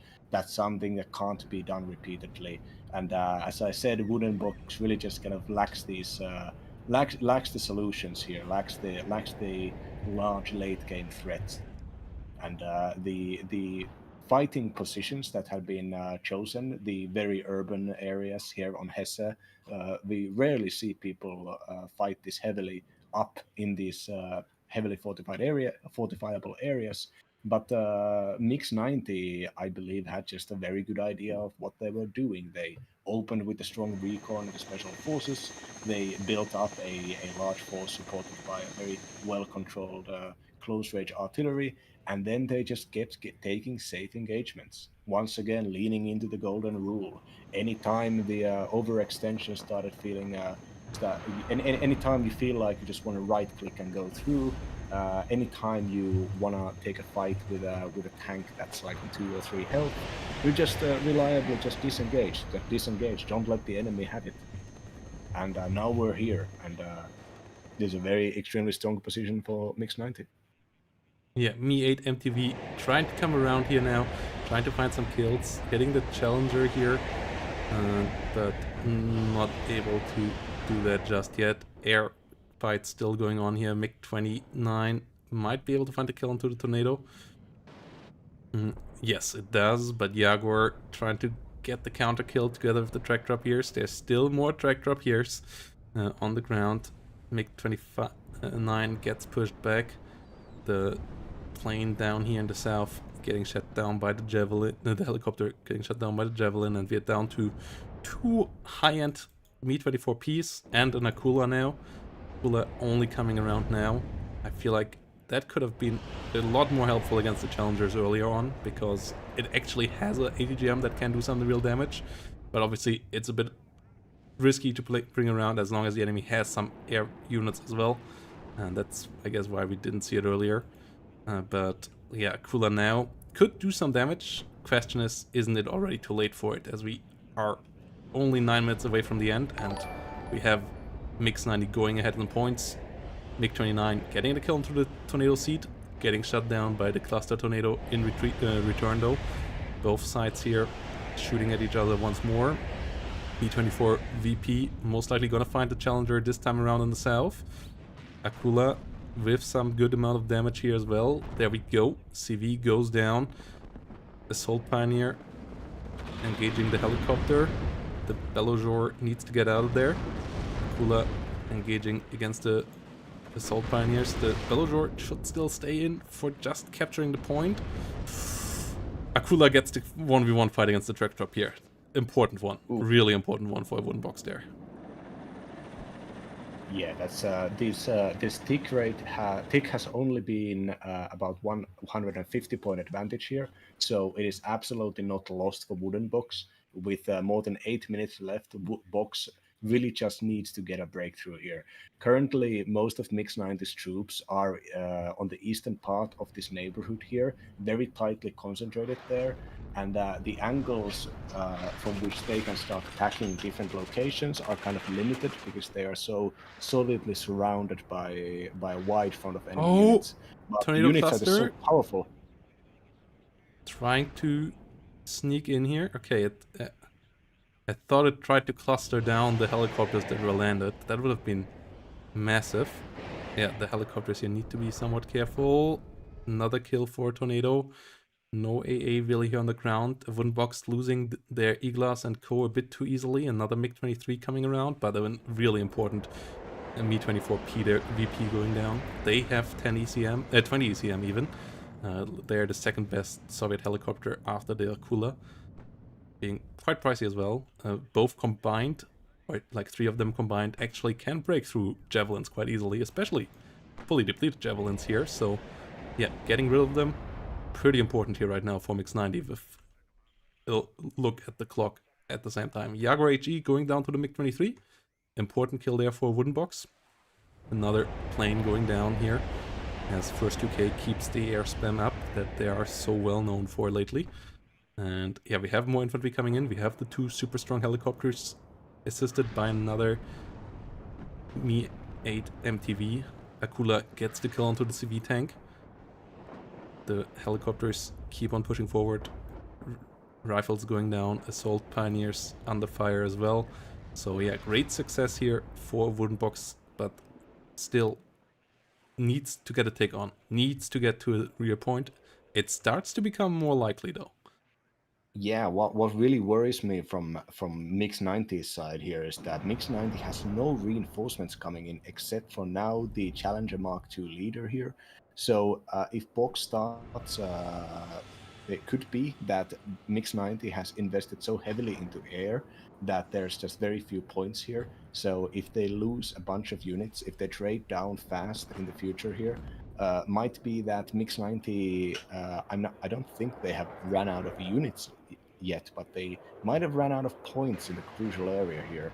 And if Box realizes and keeps on going now, there are no units in trucks trying to reinforce this. Yeah, we see still some MiG-23s here trying to protect the really valuable helicopters. The last leader here threatening. More tanks. More down. command tanks coming. Yeah. Just more Challenger Mark IIs. This is what got Berthex through a couple of games. So let's see if it can help out. I remember the Berthex versus Yukipaw game, where we had just absolute mad lad tanks driving through into the enemy zone. And oh my goodness. 2 tornadoes and the Jaguar, all with great guns on the hunt here for the enemy helicopters. MiG-23 tried to intercept, but more AA is needed here on the side of Wooden Box. The question is there more AA? First, Mi-24 VP already going down. Akula at least survives for now, but the planes are still around. So the push of a Wooden Box might get stopped just by these tornadoes. Mi-8 MTV going down. The double Mauser 27mm is just so great against any kind of helicopter. And yeah, the Akula here still being out in the sky, being gunned down as well. And yeah, it's kind of hilarious how many air units the First UK can bring at the moment. It feels more like an airborne division than 35th in that regard, actually. And I feel like it's the most frustrating part of this division when you play against it at the moment, that a tank division just can air spam better than 95% of the divisions out there. well, they do need something to keep the matchup, considering they have to play with challengers and chieftains. Yeah, but challengers got buffed to a pretty decent spot, so I feel like it's time to take that compensation away from them soon, but we will see. For now, they got the air supremacy back here, and I feel like with that, they got the victory for our player in blue, as we have 3 minutes remaining. The Akula has an insane job ahead of it, and the tornado's still flying in the sky here. This is going to be a really troublesome situation for a wooden box. Yeah, this mopping up of these of the British troops in the eastern part of the neighborhood here has taken so long that there are now two challenger leaders with the Gazelle supporting, and a bunch of assault pioneers. I believe likely the last of the infantry tab moving into different positions here, and the moment might have gone, considering there's only 3 minutes left to get to the 160 points, 53 points that Wooden Box needs. And there are enough defense in depth from Mix 90 to prevent breakthroughs such as these Conquerors or these BMDs just driving through. So the Soviets are forced to take these engagements slowly. And meanwhile, Mix 90 going all in, driving in the challenger leaders, risky, but if you manage to get just any points out of this, it might seal the rest of the game and rest of the series. Yeah, uh, the Belojor trying to go for the south, but there's still a Milan 2 there. There's not enough units around here. Mi 8 MTV trying to come in once more. MiG-29 flying around. We see another Belojor trying to push through in the north. BMD-2 gets the kill there onto the Chieftain. There are still assault pioneers, but nothing else. Actually, oh no, there's a Lynx Hellam. Otherwise, the Belojor could just drive through here, but the Lynx Hellam is a problem. Ah, this is unfortunate. More assault pioneers coming around here. Belojor now trying to go for it. This game is still actually decently hot. The Akula and the Mi 8 MTV need to go for Zulu, or at least the Mi 8 MTV needs to go for Zulu, allowing the Belojor maybe to get in there. Whilst the Akula stopping the challengers from getting to Lima would be big. Yeah, the Belojor in the north, driving by, but the Hellarm most likely gonna find the killer, or in Milan 2 in the north as well. Yeah, it gets down. So that's off the table, and it's only 1 minute 25, and that's not enough here, even if the Belojor goes for the other point. So it is GG at this point. 1 minute 18 remaining. The Belojor didn't go for the point at Zulu. Helicopter not helping out, and Akula once more under attack. Actually might get gunned down by the Challenger 7mm here now. Just barely survives, but not enough points here gained by the wooden box at this point. It was still super close here in the end, but decent enough defense by Mix 90, just getting the units into the right spots, saving it over the last couple of seconds here. GGVP, we have our last semifinalist in the form of Mix 90.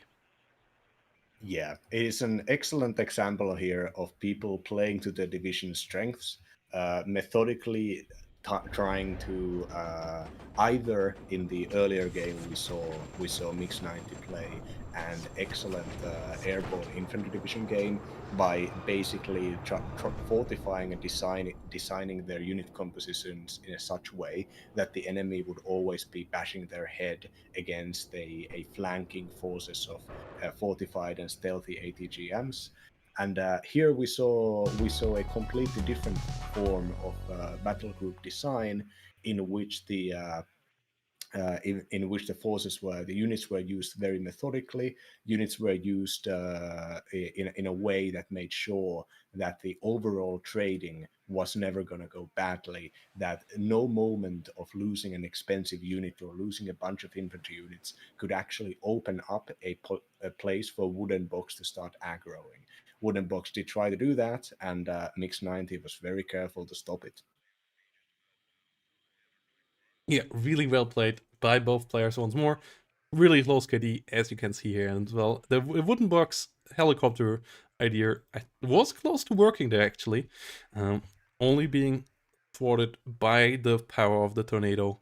And yeah, a couple of great runs by Jaguars and so on as well. Like the first 2Ks there, really doing the job there. While the Chieftain and Challengers on the ground stopped anything going on shenanigans-wise there. It was a minimum amount of points here, getting Mix90 the victory in the end. Only 163 points ticked.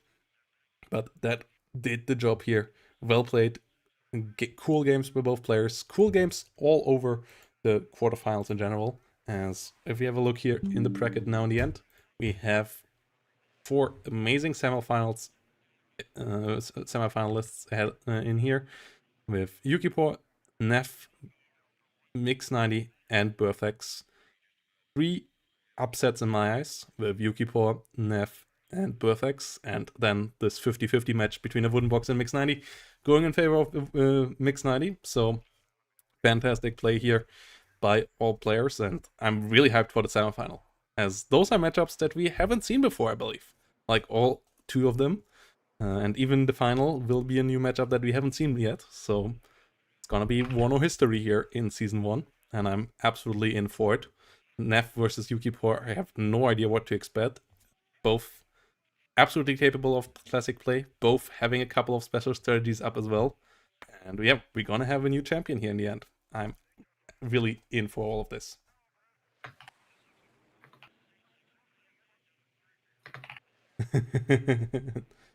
But yeah, GGVP to everybody, Mix90 and Burfex and Yuki for all going here. I'm not sure if a Wooden Box did play them on their channel. Did you? Yeah. Also, thanks to all of you for watching. Check out Chlor's channel if you haven't done so. Also, wish me happy birthday. My birthday was today. Oh, you're actually required. Now that you heard this, you're required to go and follow me. I'm gonna start streaming sooner or later. I gotta get back to the saddle here. Seriously. Yeah. I haven't even gotten DLC. Check out the Chlor channel, everybody, and maybe give him the Twitch Prime money over there as well if you are already over there. So yeah, have a good one, everybody. Thanks for all the support. Thanks for all the Macherino support, especially. Thanks for all the follows. Thanks for all the subscriptions. You guys are all amazing. Love to do all of this. Go to the Reddit and make a big post about how good the league is. Do it right now. That's gonna be a birthday gift. You're gonna go do some native advertising in Reddit. I know all of you guys, none of you admit it. All of you have some certain subreddits that you follow that are better than the other subreddits. Go to WARNO subreddit and go and advertise the league. And yeah, thanks to all of you, and thanks to you for joining me here once more as well, Chlorite, on your lovely birthday. I hope you have an amazing celebration on the weekend. And yeah, we will leave you guys with another amazing stream coming around, as we're gonna send you over to the absolutely fantastic Vulcan HD Gaming, not on WARNO, but on his old school EVE Online gaming here. So have fun with that, do a bit of flying around, and see you next time. Thanks for watching. Drop and do 10. Hold on. I'm gonna 10 push-ups.